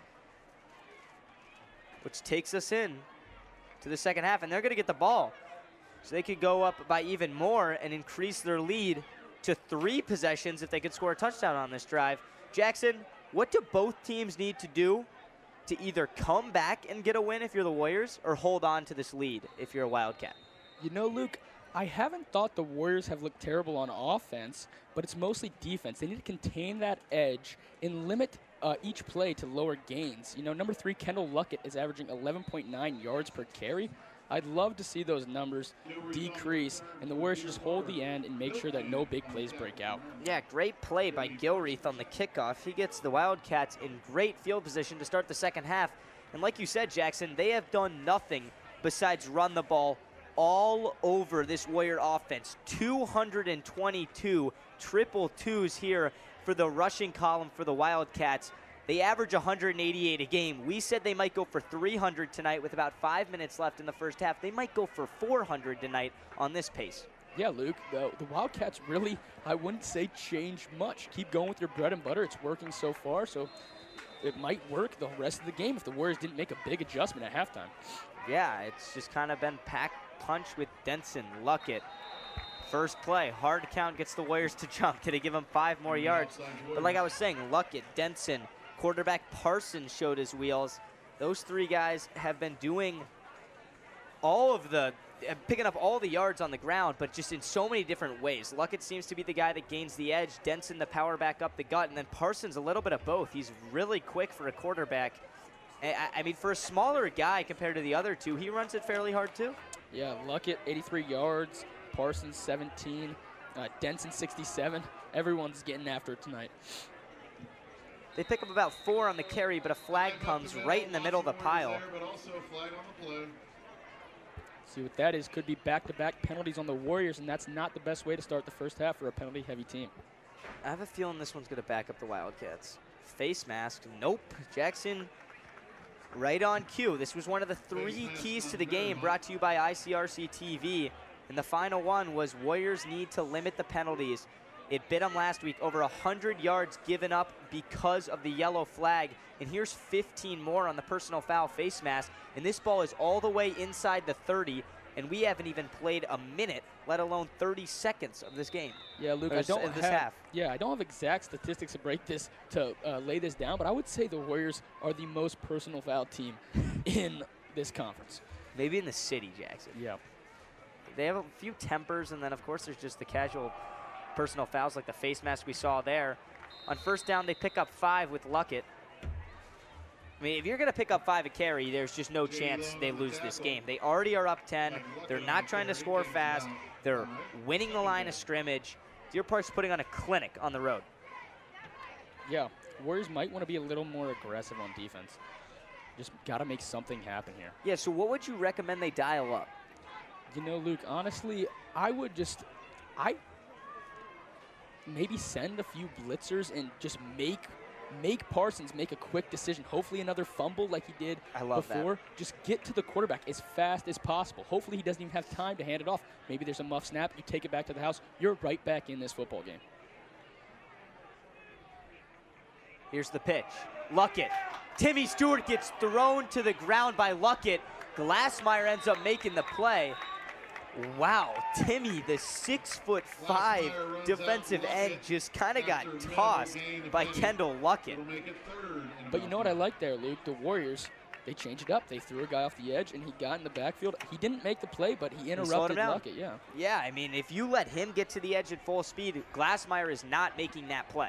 Yeah. So Timmy Stewart made a huge play, even though he didn't make the tackle. Yeah, he's got to keep that contained, kind of. Like, Stewart should make Luckett cut it back up the gut, and therefore the maximum he's going to get is 2, because there's like 5 Mariemont guys. They're just absolutely loading the box. Enormous third down. It is 4-down territory. Mariemont needs the ball back. Parsons fakes it to Denson and picks up the first down into the red zone. The Wildcats go once again for their 3rd straight possession. They are moving the ball. I mean, it looks like easily. Yeah, Luke, like you said, that contained factor. I'd say if I was the Warriors, they only have one real cornerback on the field, and that's Drayon Barton, who's lining up usually. So I would say bring the other corners and the safeties, impact the outside, make them run up the middle for those short gains, like you were saying. Yeah, they have some big bodies. Mark Morgan, Evan Morgan, of course the line. Lawson, Wade, Duckwall. They need the linebackers like Long, Stewart, even Glassmeyer at that high safety spot. Like, there's no business for 25 to be up there. He's not doing anything. They're going to run this one to Denson. Makes a man miss, and chug-a-chug. This guy will not stop running. All 240 of him right through the Mariemont defense. And the Wildcats are now up 16 with a chance to make it a 3-possession game on the road. Just like that, perfect start to the second half for the Wildcats. Luke, a bit of resemblance of a prime Eddie Lacy there on that run. That's just a big man, an agile juke, and he just powers through to get into the end zone. I mean, we keep calling him a big man, but this dude must take dance lessons or something, because he's making Warrior defenders miss, and then he's running over the next guy. So, huge 2-point try. A lot of frustration for this Mariemont fan base and sideline. Yeah, really couldn't ask for a worse start to the second half for the Mariemont Warriors. Here's Parsons. Pitch. Great play by J.D. Long. It actually keeps this one at a 2-possession game. Enormous tackle. Brandon Anderson, the speedster, tried to get to the pylon. Didn't even get past the line of scrimmage thanks to Long. Yeah, Luke, I'd be interested to see what the Mariemont Warriors are gonna do on this drive, because it seems like they haven't had much positive plays on offense lately. So yeah, this is a huge drive for them. I mean, it's kind of, you need a touchdown, obviously, because it's 2 touchdowns and 2 two-point conversions, which could tie this thing up. But you can't think of it like that. You just need a positive drive. They scored all 10 points within the first 10 minutes of the game. They just need to get something going. There's plenty of time left in this football game, but we've been talking about it countless times. Deer Park, they can control the pace. They're already controlling the physicality. They need points on the board, and points on the board now. So this is an enormous drive for the senior Dorston and play caller Nick Leone. Yeah, huge drive here, Luke. A touchdown will totally pull that pendulum back in Mariemont's favor and just give them a little bit of effort, and maybe that'll carry over to defense. They'll start making big plays on defense and hopefully get back in this football game. But right now, I mean, it's not looking too hot for the Warriors. 26 unanswered points. Yeah, Calvin Johnson and his Wildcat squad doing a heck of a job on the road tonight. Evan Morgan's going to field the kick. He did a very good job the last time he got it, coming all the way towards the sideline. Jukes a man, nice tackle from Isaiah Alford. Evan Morgan again on That's still pretty good field possession for the Warriors. First down Warriors. I think you got to get Timmy Stewart going. I think you do too. Look to Stewart and Morgan. Get your senior playmakers involved here, Luke. Yeah. Just trust your guys and make something happen. David get going on the ground a little bit. I mean, I guess they couldn't figure it out that it was going to work until the fourth quarter of the Indian Hill game, but it was kind of the same situation as this. It was do or die. You need points now, and they put it in their seniors' hands. They're going to put this one in Glassmeyer's hands. Cuts it back up. Picks up 6. Good first down carry for the junior.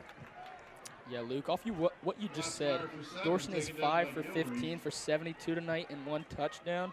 So not the most accurate game for him. Maybe he just sparks some confidence. He gets a few positive rushing plays.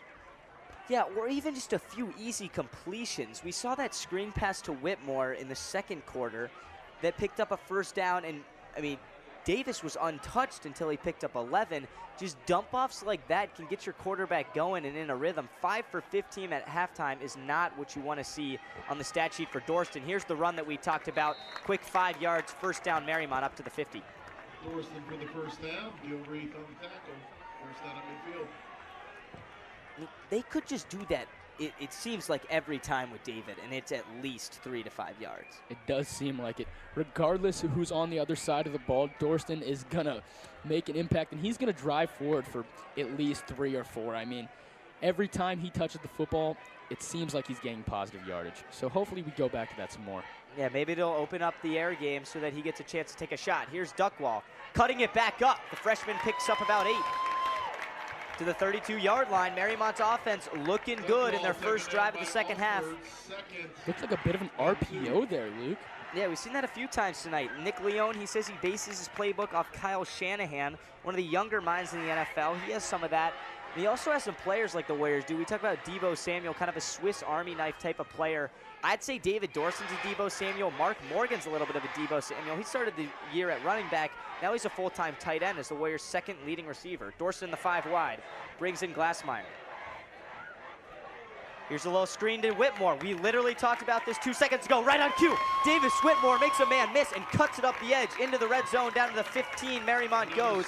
They have something going, and they're deep into Wildcat territory, looking for 6. On the play for Deer Park.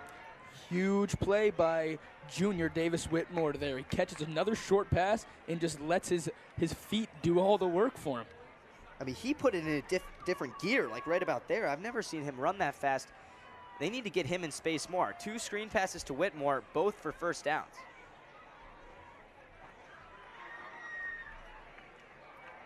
They hand it off to Duckwall. He has some room. Good block by Mark Morgan. Even better tackle from Brendan Anderson. Just chopping Max at his knees. Again on the tackle, Duckwall for 5. It does look like Deer Park has had pretty efficient tackling tonight, Luke. They're going low, and they're just not really letting them shed any tackles here.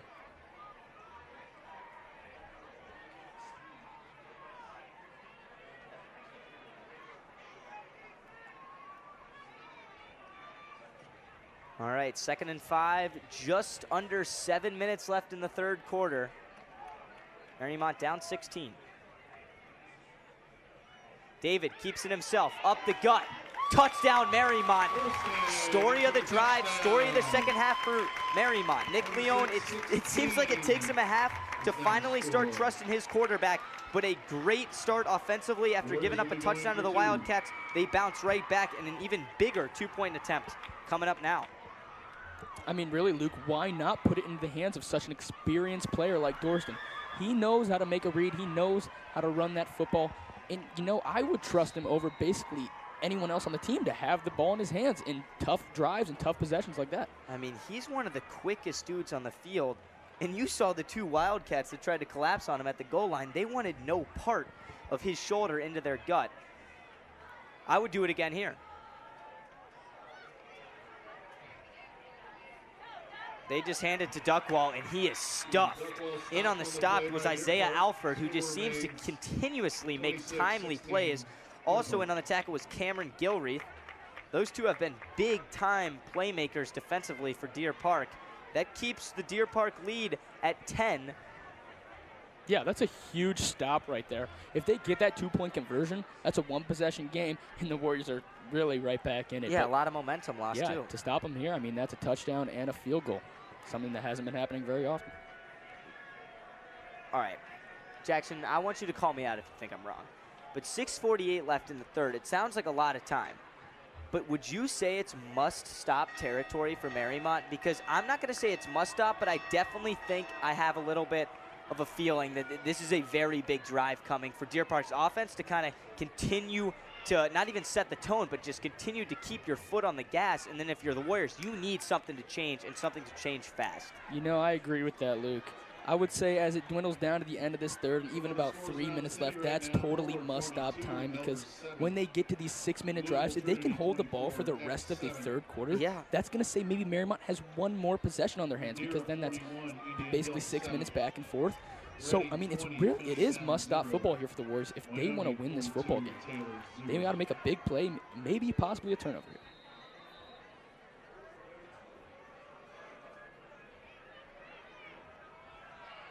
Oh my gosh, onside kick from Connor Jackson. It does not work. Gilreath picks up the kick at the 45. I actually don't hate that idea, because it seems like with these squib kicks, they're either getting it at like the 37 or 40 anyway. So 45, I mean, you could say it hurts. It's a first down, but I was just about to say the same thing, Luke, because basically every single return I feel like is getting to the 50-yard line. So you might as well take a chance. If it works in your favor, then like we said, it's a quality stop with no time off the board. But, you know, they don't get it. Same spot they're in before. Purcell 14, North College Hill 6. Summit 48, Norwood 0. Parsons hands it to Luckett. Nice play by Mark Morgan, Connor Jackson, and pretty much the entire Warrior defense just pushing Luckett out of bounds. And that was about the first time we've seen them set the edge tonight. Yep, that's what needs to happen if they're going to keep them to a 3-and-out, Luke. They need to contain those edges, get no or negative yardage. Yeah, it was stuffed right at the line of scrimmage, 2nd and 10.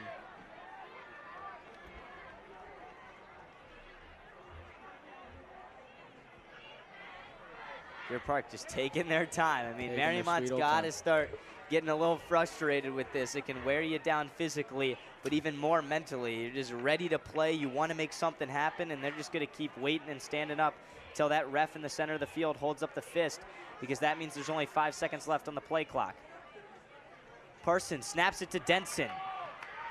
Good tackle by Connor Jackson with the help of Talon Vianello. Denson runs for 8. That's going to bring up Luke. 3rd down.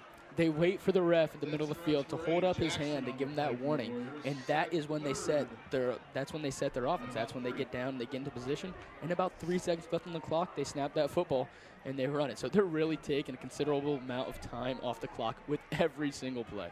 Yeah, Parsons goes all the way over to his sideline, gets the call, comes back to the huddle, tells all the guys, and then they still don't get set. They stand straight up, wait for it. He tells them to get set, and then right as they're down, they go. They don't mess around once they go down. Huge 3rd and short at the Warrior 47-yard line. Must-stop territory. They bring some pressure. They give it to the bigger back, Denson, and looks like he's right on the sticks. He's got to be short, but it's 4th down territory. Deer Park's going to go for this on 4th and 1, and I say that with confidence. Oh, 100%. If you just look at the statistics, it backs up going for this in every aspect. I mean, they're getting close to 10 yards per carry. So in the first half, they were getting 10.5 yards per play. Yeah, getting inches. Not like positive play, just per play. Yeah. So like not counting incompletions, counting the fumble, all that stuff. That's ridiculous. All right, 4th and short. Mariemont needs a stop. They need to get something going now. They need to stack the box. The coaching staff wants them all at the line of scrimmage. They send Luckett in motion. I wouldn't be surprised if it's Denson who gets the ball here. Parsons steps away and looks to the sideline for the call. There goes that hand by the ref. They might have to call a timeout. Yep, they're going to burn a timeout. Mariemont's defense clapping it up. And Jackson, could this mean, actually, I'm not going to go that far to say they might punt, but you know how you see that in the college game, and especially the pro game, where it's 4th and short at about the 50, and they let it run down, call a timeout, and then either go for it or eventually punt. You know, Luke, I wouldn't see any reason for punting here. There's no reason to punt.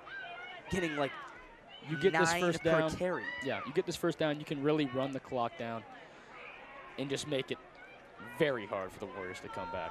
You punt it, you give them a real chance to get back in this football game. Yeah, plenty of time. 4 minutes and 3 seconds left. If the Warrior D can come up with the stop for it would feel like the first time tonight, momentum would flip in their direction for the first time since 5 minutes into the game. If you're just tuning in, Mariemont went up 10-0 in a blink of an eye.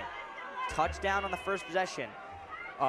Deer Park fumble. Mariemont kicked a field goal, and then Deer Park went on a 26-0 run all the way into the second half of play, and finally last drive, Mariemont got a touchdown. A huge play here. QB sneak from Parsons. There's a flag.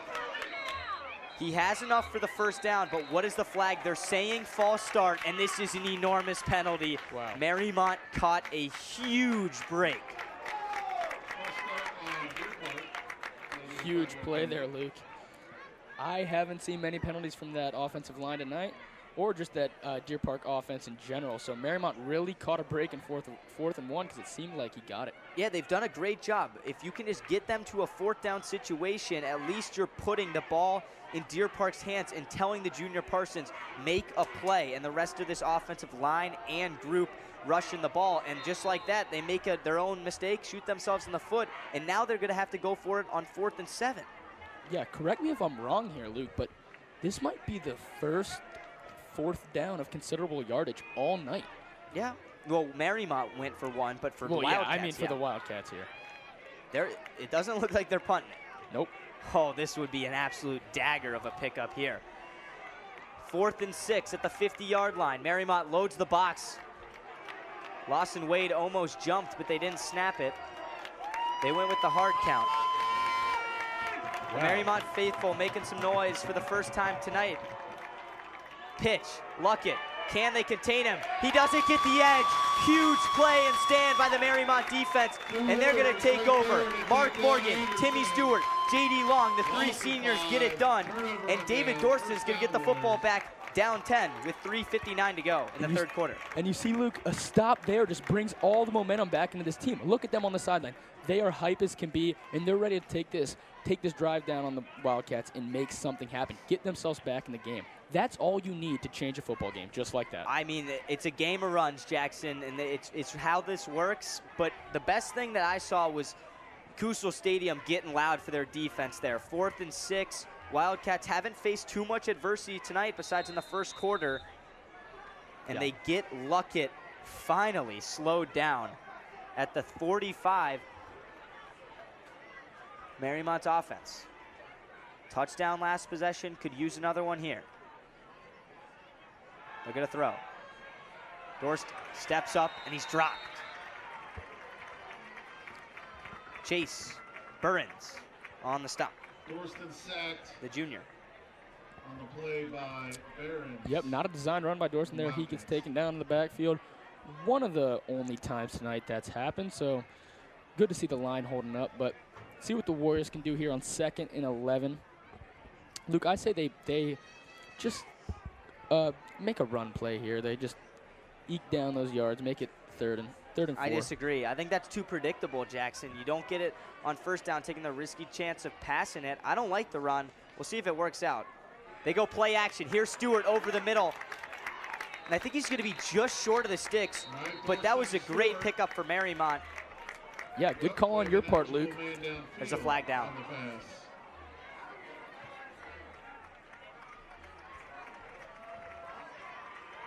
It's an illegal man downfield penalty, Jackson, and you do see that with the run-pass option plays because it is all in David Dorstan's hands. If you look, the guys on the right side all sold out for the run, so it's an illegal blocker downfield. I mean, especially at the high school level. RPO is a more advanced concept that you usually see NFL, college. But at a high school level, you know you're going to get slip-ups like that once in a while. All right, 2nd and forever, and they need to get at least some of this back. It's 4-down territory, so you got 3 cracks at it. But 3rd and 17 would not be fun. They have some guys running fly routes. Dorstan's looking their way to Whitmore. Excuse me, Glassmeyer. They just threw a flag. I believe the cornerback did not make a play on the ball there, so I think that's what he's calling the pass interference for. I am shocked. They're going to get Connor Bohm for this one. That looked like perfect coverage to me. Yeah, that looked pretty clean. I just don't think he turned around to look at the ball. All right, we'll take another look at it. It doesn't matter if he doesn't turn. He just can't make contact with Whitmore. That is not a flag. Well, yeah, that is... or excuse me, not Whitmore, Glassmeyer. But that's not a penalty. That is not a penalty. I mean, the homecoming goddess of Mariemont High School must have called and said, do not spoil homecoming weekend. We need a win, because I don't know how they throw that flag. I have no idea. It looked like a far side referee. They both threw it. No, 2 of them threw it. Wow. I'm not sure what those guys saw, but maybe they need to get their eyes checked, because that was as clean as you can play it at the cornerback position. I'm sure the Warriors aren't complaining. They hand it to Glassmeyer, the intended receiver last time, takes this one, runs a man over, and then ends up fumbling the ball out of bounds. But still a first down for the Warriors, but there is a flag at the 40-yard line, and it's going to come back. This is just really what you don't want to see here, Luke. Some great plays by the Warriors, but just these flags, they keep bringing them back. And oh, it's on the defense. I'm shocked, because everyone on Mariemont went up to Hunter Metz and started screaming at him. Hunter Metz, just a sophomore, was taking a beating from his teammates, and they were all tapping him on the head. What are you doing? It's actually going to move the Warriors deep into Wildcat territory, down to the 15-yard line. That's a huge personal foul. You know, Luke, I feel like Ryan Glassmeyer gets involved more week after week. Yeah. This kid has become one of Dorstan's main targets and just one of the main playmakers for this Warriors offense. He's versatile. He can really do anything. Takes the pitch there and he goes. Yeah, I love that word with him. Versatile. There's like Swiss Army knife. Some will even go as far to call him a unicorn, because they can do it all. But we see Glassmeyer a lot on the defensive end, playing as the high safety. We've seen him in the backfield. We've seen him make great catches as a receiver. Let's see if he can score a touchdown for Mariemont. Another RPO. David decides to hand this one off to Duckwall. You know, we haven't seen that in a few plays, Luke, a duck wall run. Duckwall picks up 4. You cannot complain about 4 yards. Clock continues to run under 2:10 left in the 3rd quarter, but the time is totally fine. If Mariemont can get 6 here, they're in business. For sure, Luke, and the defense looks like they've shaped up a bit, and they could make something happen here. I got Stewart touchdown on this drive, Jackson. That's my prediction. Flag comes in. I think it's going to be a false start or delay a game penalty. Nope. Oh, my gosh. I couldn't be more wrong with the penalties. I'm normally spot on, but it's going to be on Deer Park. What was that, neutral zone infraction? Offsides on defense. Offsides. And they get 2nd and short. See, that confuses me, though, Jackson. You're typically not supposed to kill the play on offsides unless it's a high school rule. Have confirmation it is a high school rule, excuse me, but we see guys like Aaron Rodgers and Patrick Mahomes in the NFL making a living just... They'll throw that thing deep. I mean, it's a free play. Why not? Luke, I'm with you here. I'd like to see a Stewart slant. Get the big man involved at the goal line. Yeah, the Mariemont still has the ability to pick up the first down, though. David keeps it himself. Gives a stiff arm to a Wildcat who made his way all the way into the backfield. That was 53, Chase Burns. Kind of blew the play up. Guzman on the play. Is it enough for a Warrior first down? No gain for Looks No like gain? it's third and down. 4.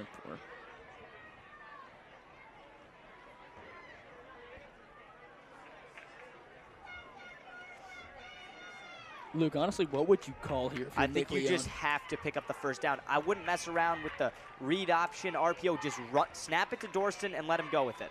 I agree. They do the same thing, but Dorston just hands it to Duckwall. Big hit, but he got the first. Oh my, this spot does not look that good. Do they have him short? Okay, they're gonna move the chains. First down, Warriors. Brings up first and goal from the 3-yard line. That was just a snap where you had to pick up the first. I love that play call. Just run it right up the gut, pick up the first down, and then work from there. Yep. I'd love to see Dorston get involved here on a few QB sneaks to power his way into the I end don't know zone. how you're not doing it. I don't know here. either. I mean, he hasn't picked up negative yardage once. I don't think so either. He's stronger than Duckwall, and it's less time to just not hand it off. Just let him go with it. Here it is. Dorston, keeper, comes inside. I mean, he just does this effortlessly. David Dorston is the best passer on this team and probably the best rusher. He cuts the deficit to 4 with the touchdown. Big stand for the Warriors defensively, turning the Wildcats over on downs, and now he gets the touchdown. This is a ball game all of a sudden, Jackson. Yeah, Luke, honestly, I'm thinking you kick the field goal here, and yes, they are, because that's going to make it a 1 field goal game, 3-point game. And like we said before, Dorston has the most rushing yards on the team and probably not the most carries. So that proves to you why. Just puts his shoulder down. Dorston coming into this game, he was the leading rusher, 64 carries for 334 yards. Jackson, that's 5.2 per carry. Yeah. Kicks good by Connor Jackson. He's been perfect tonight, 3 for 3. And Mariemont, 23 points, trailing Deer Park's 26. Like I said, don't look now. The comeback kids, as the Mariemont Warriors, the second half team all year, are right back in the game. They have some momentum. They have the crowd behind them. And they got David Dorston leading the way. There goes Dorston. Just bulldozes into the end zone. Not much you can do about it. Dorston was not voted the homecoming king. He was in the homecoming court. Do you think there's any frustration involved in this second half? Luke, I talked to David earlier today. He said he would be ecstatic to be on the court, and I think he took that to heart when Daniel Cooper got outvoted him. Yeah, congrats to Daniel Cooper and Tierney Rasmussen, Mariemont homecoming king and queen. And thank you to them too, because you might have lit a fire under David's heart here. See, it's all one family at Mariemont High School.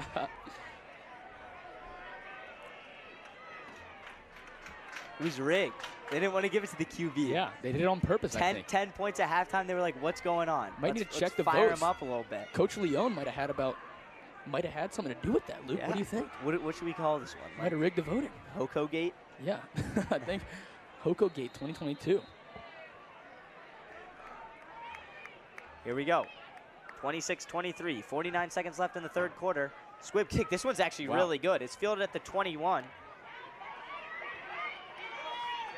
Oh, great pursuit by the Mariemont special teams. Flag comes in at the end of the play. Geez, so much laundry all over the field in the second half already. You know, it seemed to be more on Deer Park, but yeah, this one's on Deer there Park. There it is again. Wow, there's just been a new energy into this Mariemont team, especially the defense here. I mean, they just made a big play on the return. They made a big play last drive. Let's see if they can carry that over to this drive, Luke. Look at Evan Morgan. He looks very angry, ecstatic. Let's see what they can do. He's fired up, Jackson. Yeah. Typically, going into this game, I'm not saying anyone did, but if you looked at the matchup, this would probably be one that you'd be thinking the point total would go under. And we have an absolute shootout at Mariemont High School. Yeah, Luke. I mean, I was expecting a game of just Deer Park just bulldozing down the field, taking 6 minutes per possession. But, I mean, it's so wow. Speak of a bulldozer. Yep. Seems like it's changed. It is really a shootout. Jay-Sean Denson is an absolute load. This guy has a motor. He never comes out of the game. That's what I love about him. Normally the bigger backs, they need a blow after they stiff arm a guy, make another miss, and then pick up a first down. He might get it again on this play. And Luke, he's not like the typical third down back like an A.J. Dillon who just comes in to pick up a few yards. He could be the full-time running back on any team in the CHL. Yeah. I mean, that's what makes the Wildcats so special, though, as we end the third quarter. Luckett, Parsons, and Jay-Sean, they've done a heck of a job tonight, and that's why they have the lead. Going to the final quarter of play, the Wildcats lead 26-23. We'll be back for a very exciting fourth quarter that's still to play.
Welcome back. They flip the field. The Wildcats on first down pick up 9. Luckett goes to the near side or far side of the field. Yeah, there goes But Luckett. another flag. Wow. I think it's a hold on the Wildcats. The Wildcats are just killing themselves in the second half. I mean, they're running it for 7, 8 a carry. And they just keep on bringing this football back. That run right there gave me flashbacks of the first half, Luke. Looked like the classic Luckett outside run for about 10, but now they bring them back to about the 20-yard line. This play style, we've talked about it wearing down the defense, but just seems like in the second half, Mariemont's D has looked really good and they gotten fired up, but no one really wants to hit anyone, and I think that's just what running the rock right down their neck does, because it takes a toll. I mean, you having to hit guys every single play coming at you that run like 4 or 5 40s. We know Luckett's probably one of the fastest dudes in the city. It would get exhausting putting your shoulder into him every single down. Yeah, Luke, you start to feel those hits in you at halftime, and you just come out maybe a little bit lethargic. They don't want to feel that again. Yeah. Like, we'll let him get 6 instead of 2. Save your body. Speaking of a body, on first down, picking up 6. Denson earned 6 of those yards back, 2nd and 14. There's Denson again. Jay-Sean Denson. Cooper Naccioni. Naccioni in on the stop. He's played pretty good. He's been in that warrior position that we talked about Owen Metz playing in the first half of this game. I think Mariemont's just been having guys come in and out. Physicality that we were talking about. Yeah, fresh bodies in the game. I mean, that's exactly what you need to go up against a harder running offense. All right, this is the time if Mariemont wants the ball back, it's a perfect opportunity. You started with 1st and 20. They picked up sticks. Still 2nd and 14. Wildcats just looking to give themselves 3rd and manageable. They hand it to Luckett, and the Warriors collapse. I think that running the ball to Denson has been way more effective than giving it to Luckett up the gut. Luckett's been the outside guy, but I don't know why you even give it to Luckett up the hole. It doesn't seem like it makes sense. It brings up 3rd and 9. Huge down for both teams. I mean, Luke, what I've personally noticed is they're kind of straying away from the triple option. It seems like they're just doing classic handoffs here, and maybe they want to go back to that to pick up some solid yardage like they were in the first half. I will say, when they went up 26-10, I agree with going away from it because you're not pitching it. You're There's not the risk for turnover a lot more. But now that it's just a 3-point game, Deer Park needs to start playing to win and not to lose, because that's what can happen a lot when you go up by 3 scores, or 2 scores is what they were up at 16. Because if you start playing not to lose, that is not a good sign. And Mariemont has a lot of momentum right now. 3rd and 10. Here's the pitch. Luckett. Will he get the outside? He cuts it back. He's right on the sticks as he's dragged out of bounds by Connor Jackson and Cooper Naccioni. I think it's going to be 4th and inches. Yeah. What are you doing here, Luke? I think you might have to punt it at your own 40 virtually. No, you think they're going for it? Absolutely not. I'm giving the ball to Jay Sean Denson. I don't think anyone can make a play on him without him falling forward for this yard. I haven't seen it all night. I agree with that. You got to give it to Denson. Get an offensive line push and Denson combination. I don't think the Warriors could stop that for a yard. 2 yards. My apologies. Yeah, look out for Lawson Wade, Jack Simpson, some of the forces on the Mariemont front 7. And they got all 11 guys up there outside of Ryan Glassmeyer. Load in the box. Huge down here. They snap it. They give it to Denson. I don't think it's enough. Let's see the spot. Mariemont's going to get the football back, Jackson. This defense on back-to-back possessions turns the Wildcats over on downs. That was enormous. The offense takes over down 3 inside of Deer Park territory. Luke, who are these guys? This is a totally different defense than we saw in the first half. I mean, they come out with so much energy, and they're just, I mean, now they're playing like they have a chance at winning. At first, it seemed like they had just given up, and now they're back in the game, and they're playing to win now. Yeah, like we said, Jackson, a coaching adjustment needed to be made where they can load the box and send pressure. They had every single guy on the line of scrimmage. That's what it is going to take. Dare deep Deer Park to beat you in the air. They're not going to do it. We've seen it year after year after year with this coaching staff. They don't throw the ball. It's not like you're supposed to throw it on 4th and short, but make them beat you some other way. Great stop by the Mariemont D. Let's see what their offense has. They've scored on back-to-back possessions, Jackson. Dorston gets the outside and picks up 8. And I love to see that. The coaches here in the box are absolutely ecstatic about that run. Keep feeding number 10. I can't say it enough, Luke. It works every time, it seems. Yeah, I mean, 8-yard pickup for Dorston. I don't know if they just don't want to get him hurt in the second half, or first half they don't want to get him tired, because it's not even the second half, it's really just like the 4th quarter that they start giving him the ball. And it is so effective. Yeah, I mean, there's playoff implications on the line. You got to utilize your best players here, Luke. You can't be scared of injury. I mean, just like that on this drive, Mariemont has a chance to tie this up or take the lead. Here's Duckwall, and the chains will move. First down, Warriors. 7:50 left in the game, Luke, and it's really coming down to the wire here. I love this Mariemont team. They've struggled at times this season and have had games or losses that really should have been wins for multiple reasons.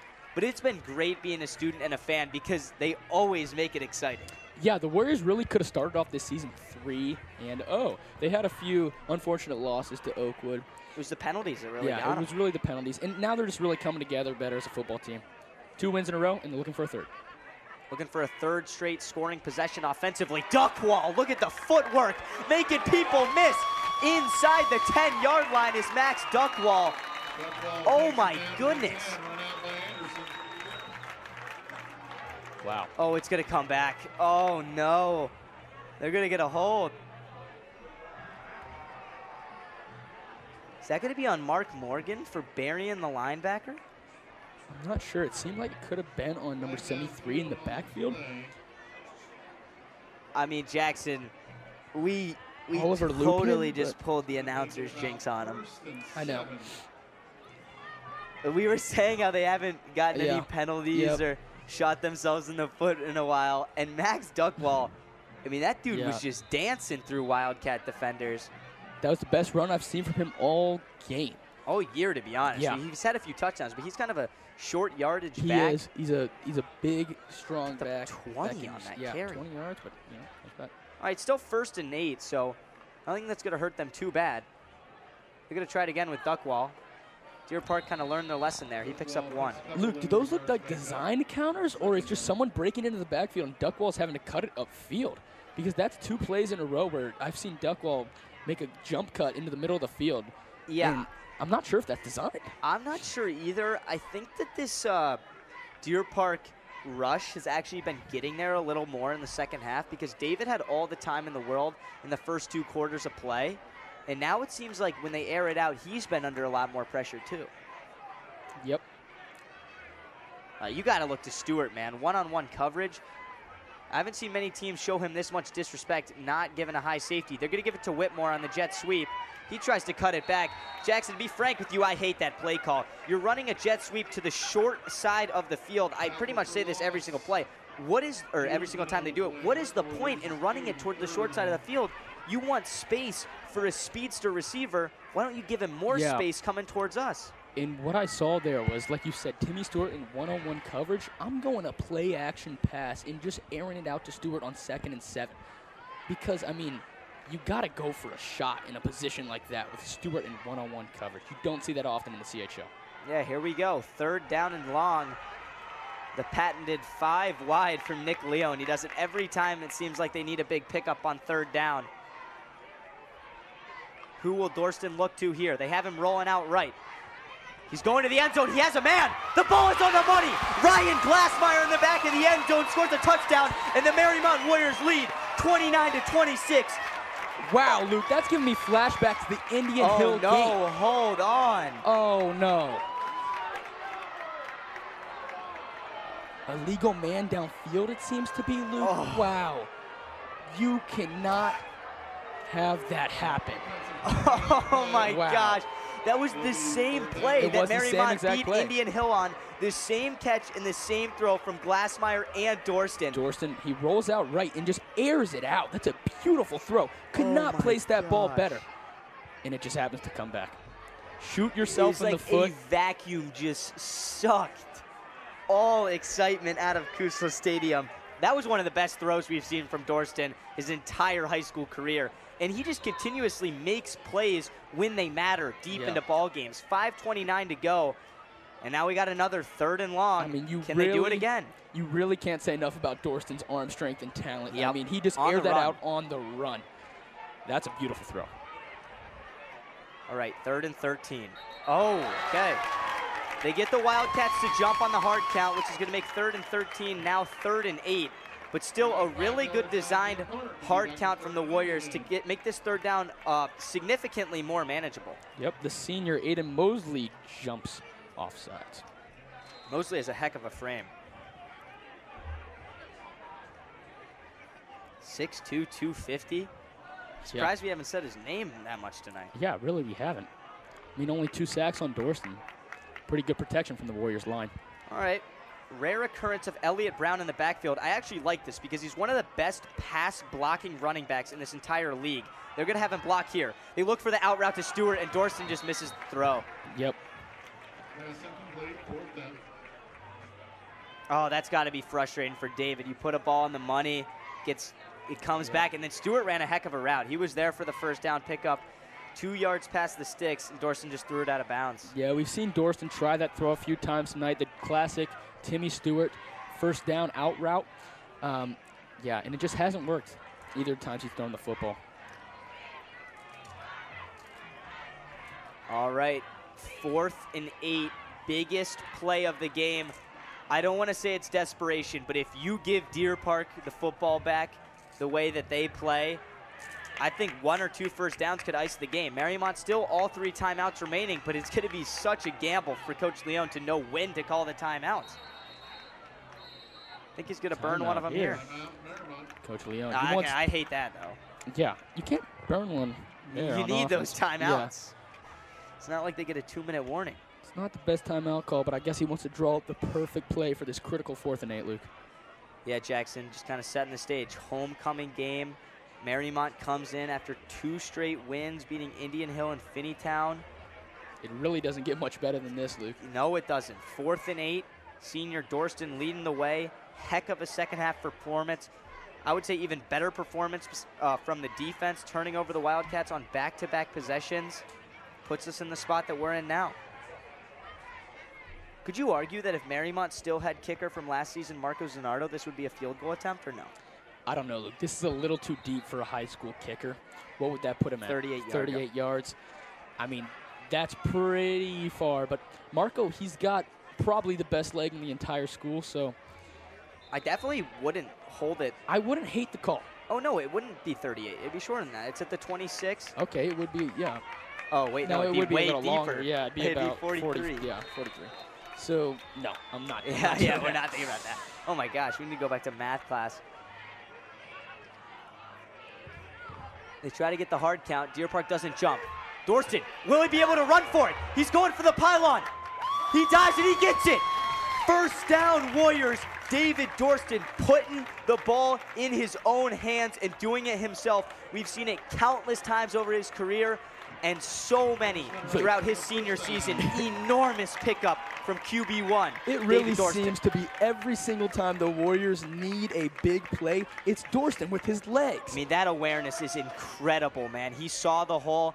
And if you hesitate for 1 second, you're not picking that up. You got to go, and that's what he did. Picks up a crucial down.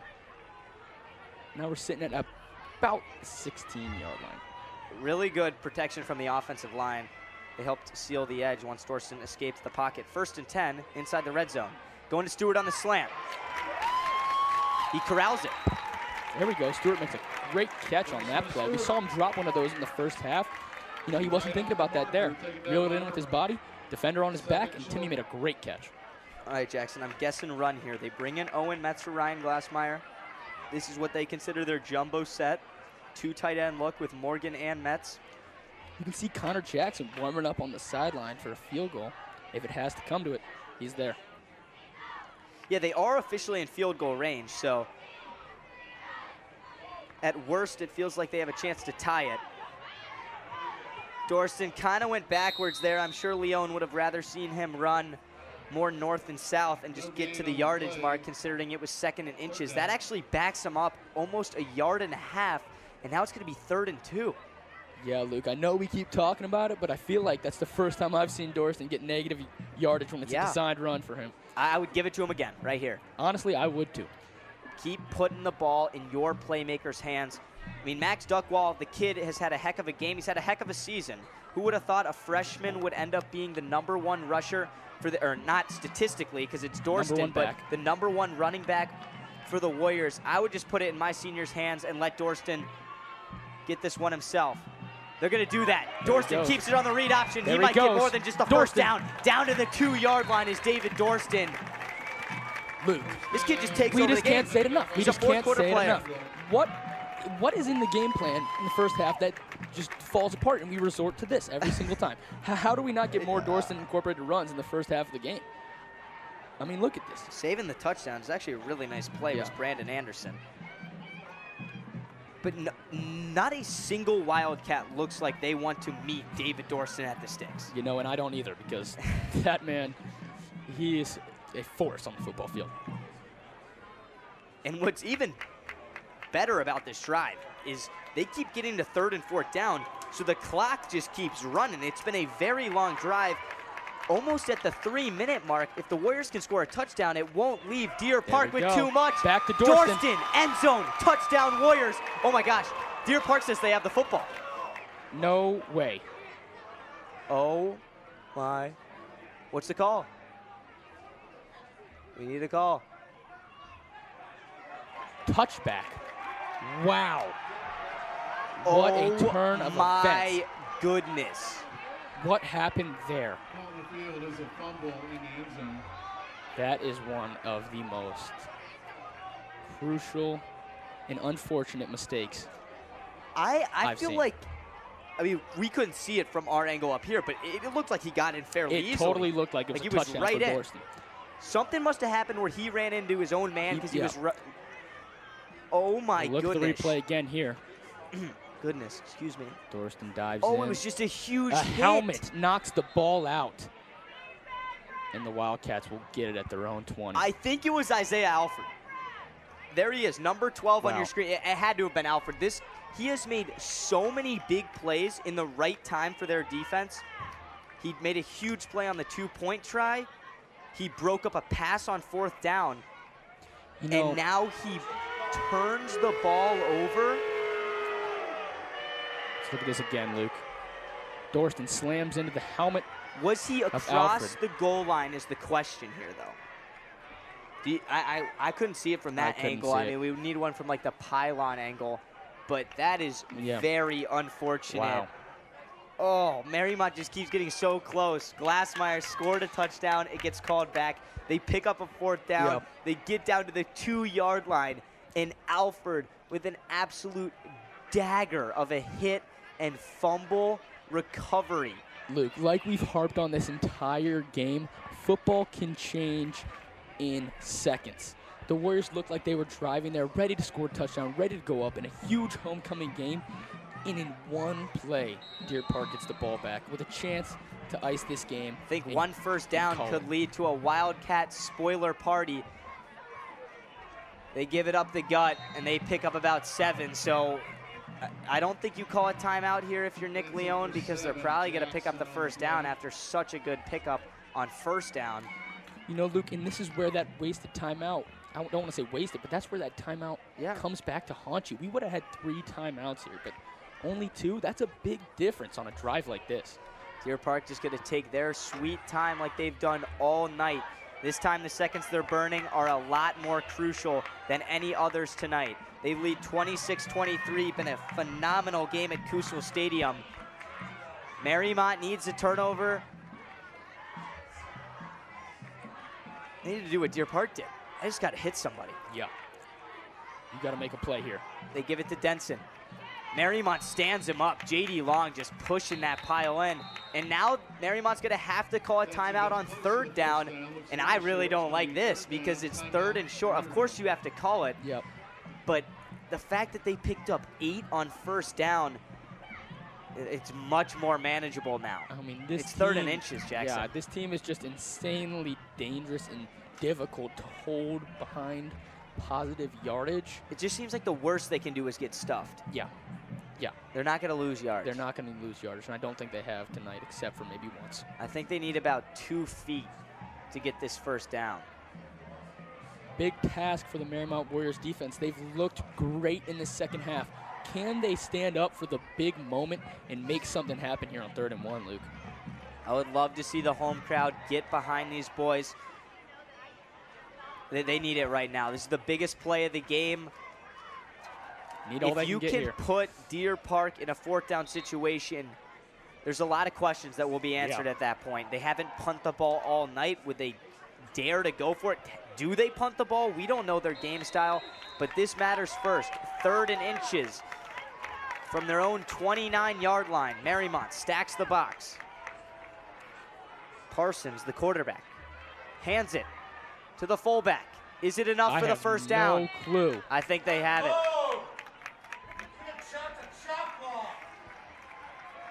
That's going to be a first down. That's the first down. And the chains will move.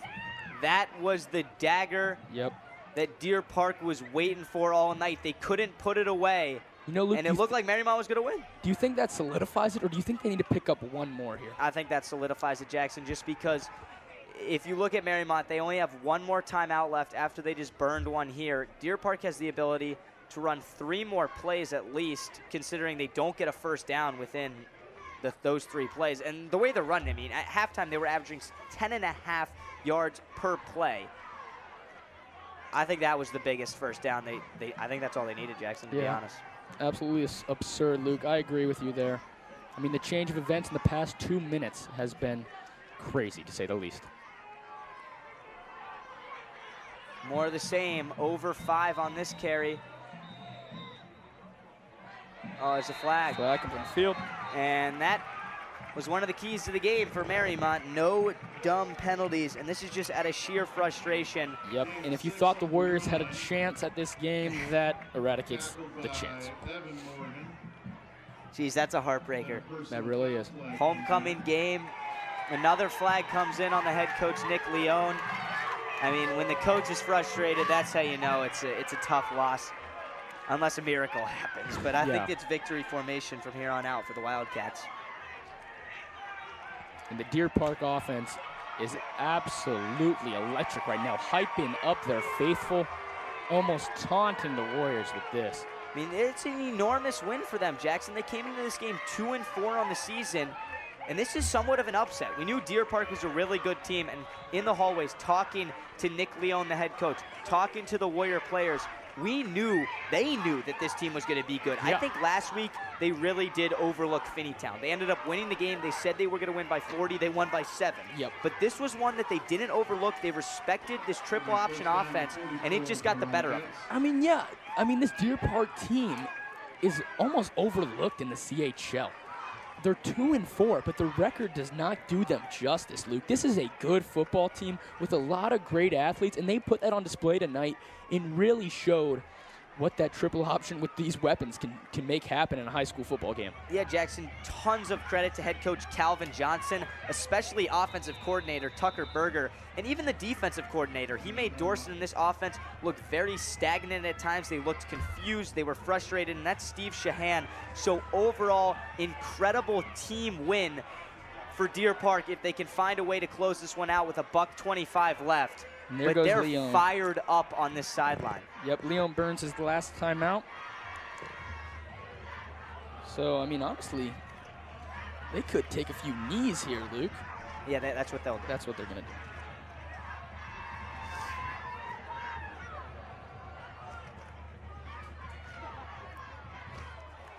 That stinks for Mariemont, though. It's been heartbreaker after heartbreaker. It seems that's the way that they're losing games. You know, Luke, you can't let this tough loss disturb this great week, though. Great homecoming week, great dance tomorrow. It was a great game tonight. Despite the score on the board here, the Warriors put up a great effort, and you can't hold a 26-23 Oh, yeah, loss. all Too the much credit against in them. the world to this Deer Park team.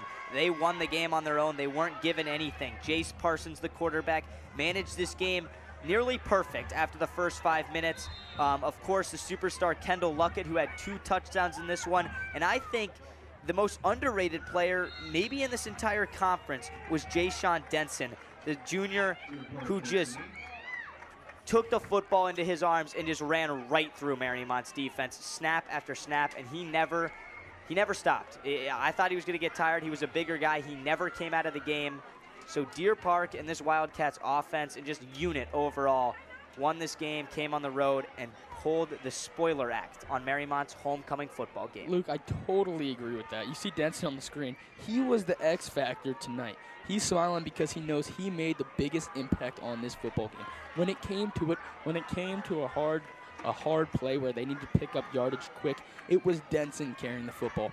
A big man, but quick on his feet, and he really made the impact tonight. Really goes overlooked on most people's scouting reports, I would say. I didn't even know who he was until the game started, and that changed. Look at that sideline, man. The coaching staff is fired up. That's an enormous win. Congratulations to the Deer Park Wildcats. They win in the conference. They're fired up for good reason. Hopefully nothing gets ugly after the game. But for ICRC, Jackson Layton, Luke Brenneman, Deer Park's going to pull this one out 26-23 on the road and improve to 3-4 on the year. Mariemont goes to 3-4 as well. Yep. So wonderful game at Kusel Stadium. Huge thank you to everyone involved in the truck, our producer Dean, everyone running cameras tonight. Such a cool opportunity for students like us to do the game. But if you tuned in and you're still here, thank you for watching. You got to watch a pretty exciting one, I'd say. Great game, Luke. You know, don't get much better than that in high school sports. Yep, Friday Night Lights. Hope everyone stays safe and has a great weekend. ICRC, Jackson Layton, Luke Brenneman signing off. Thank you, guys.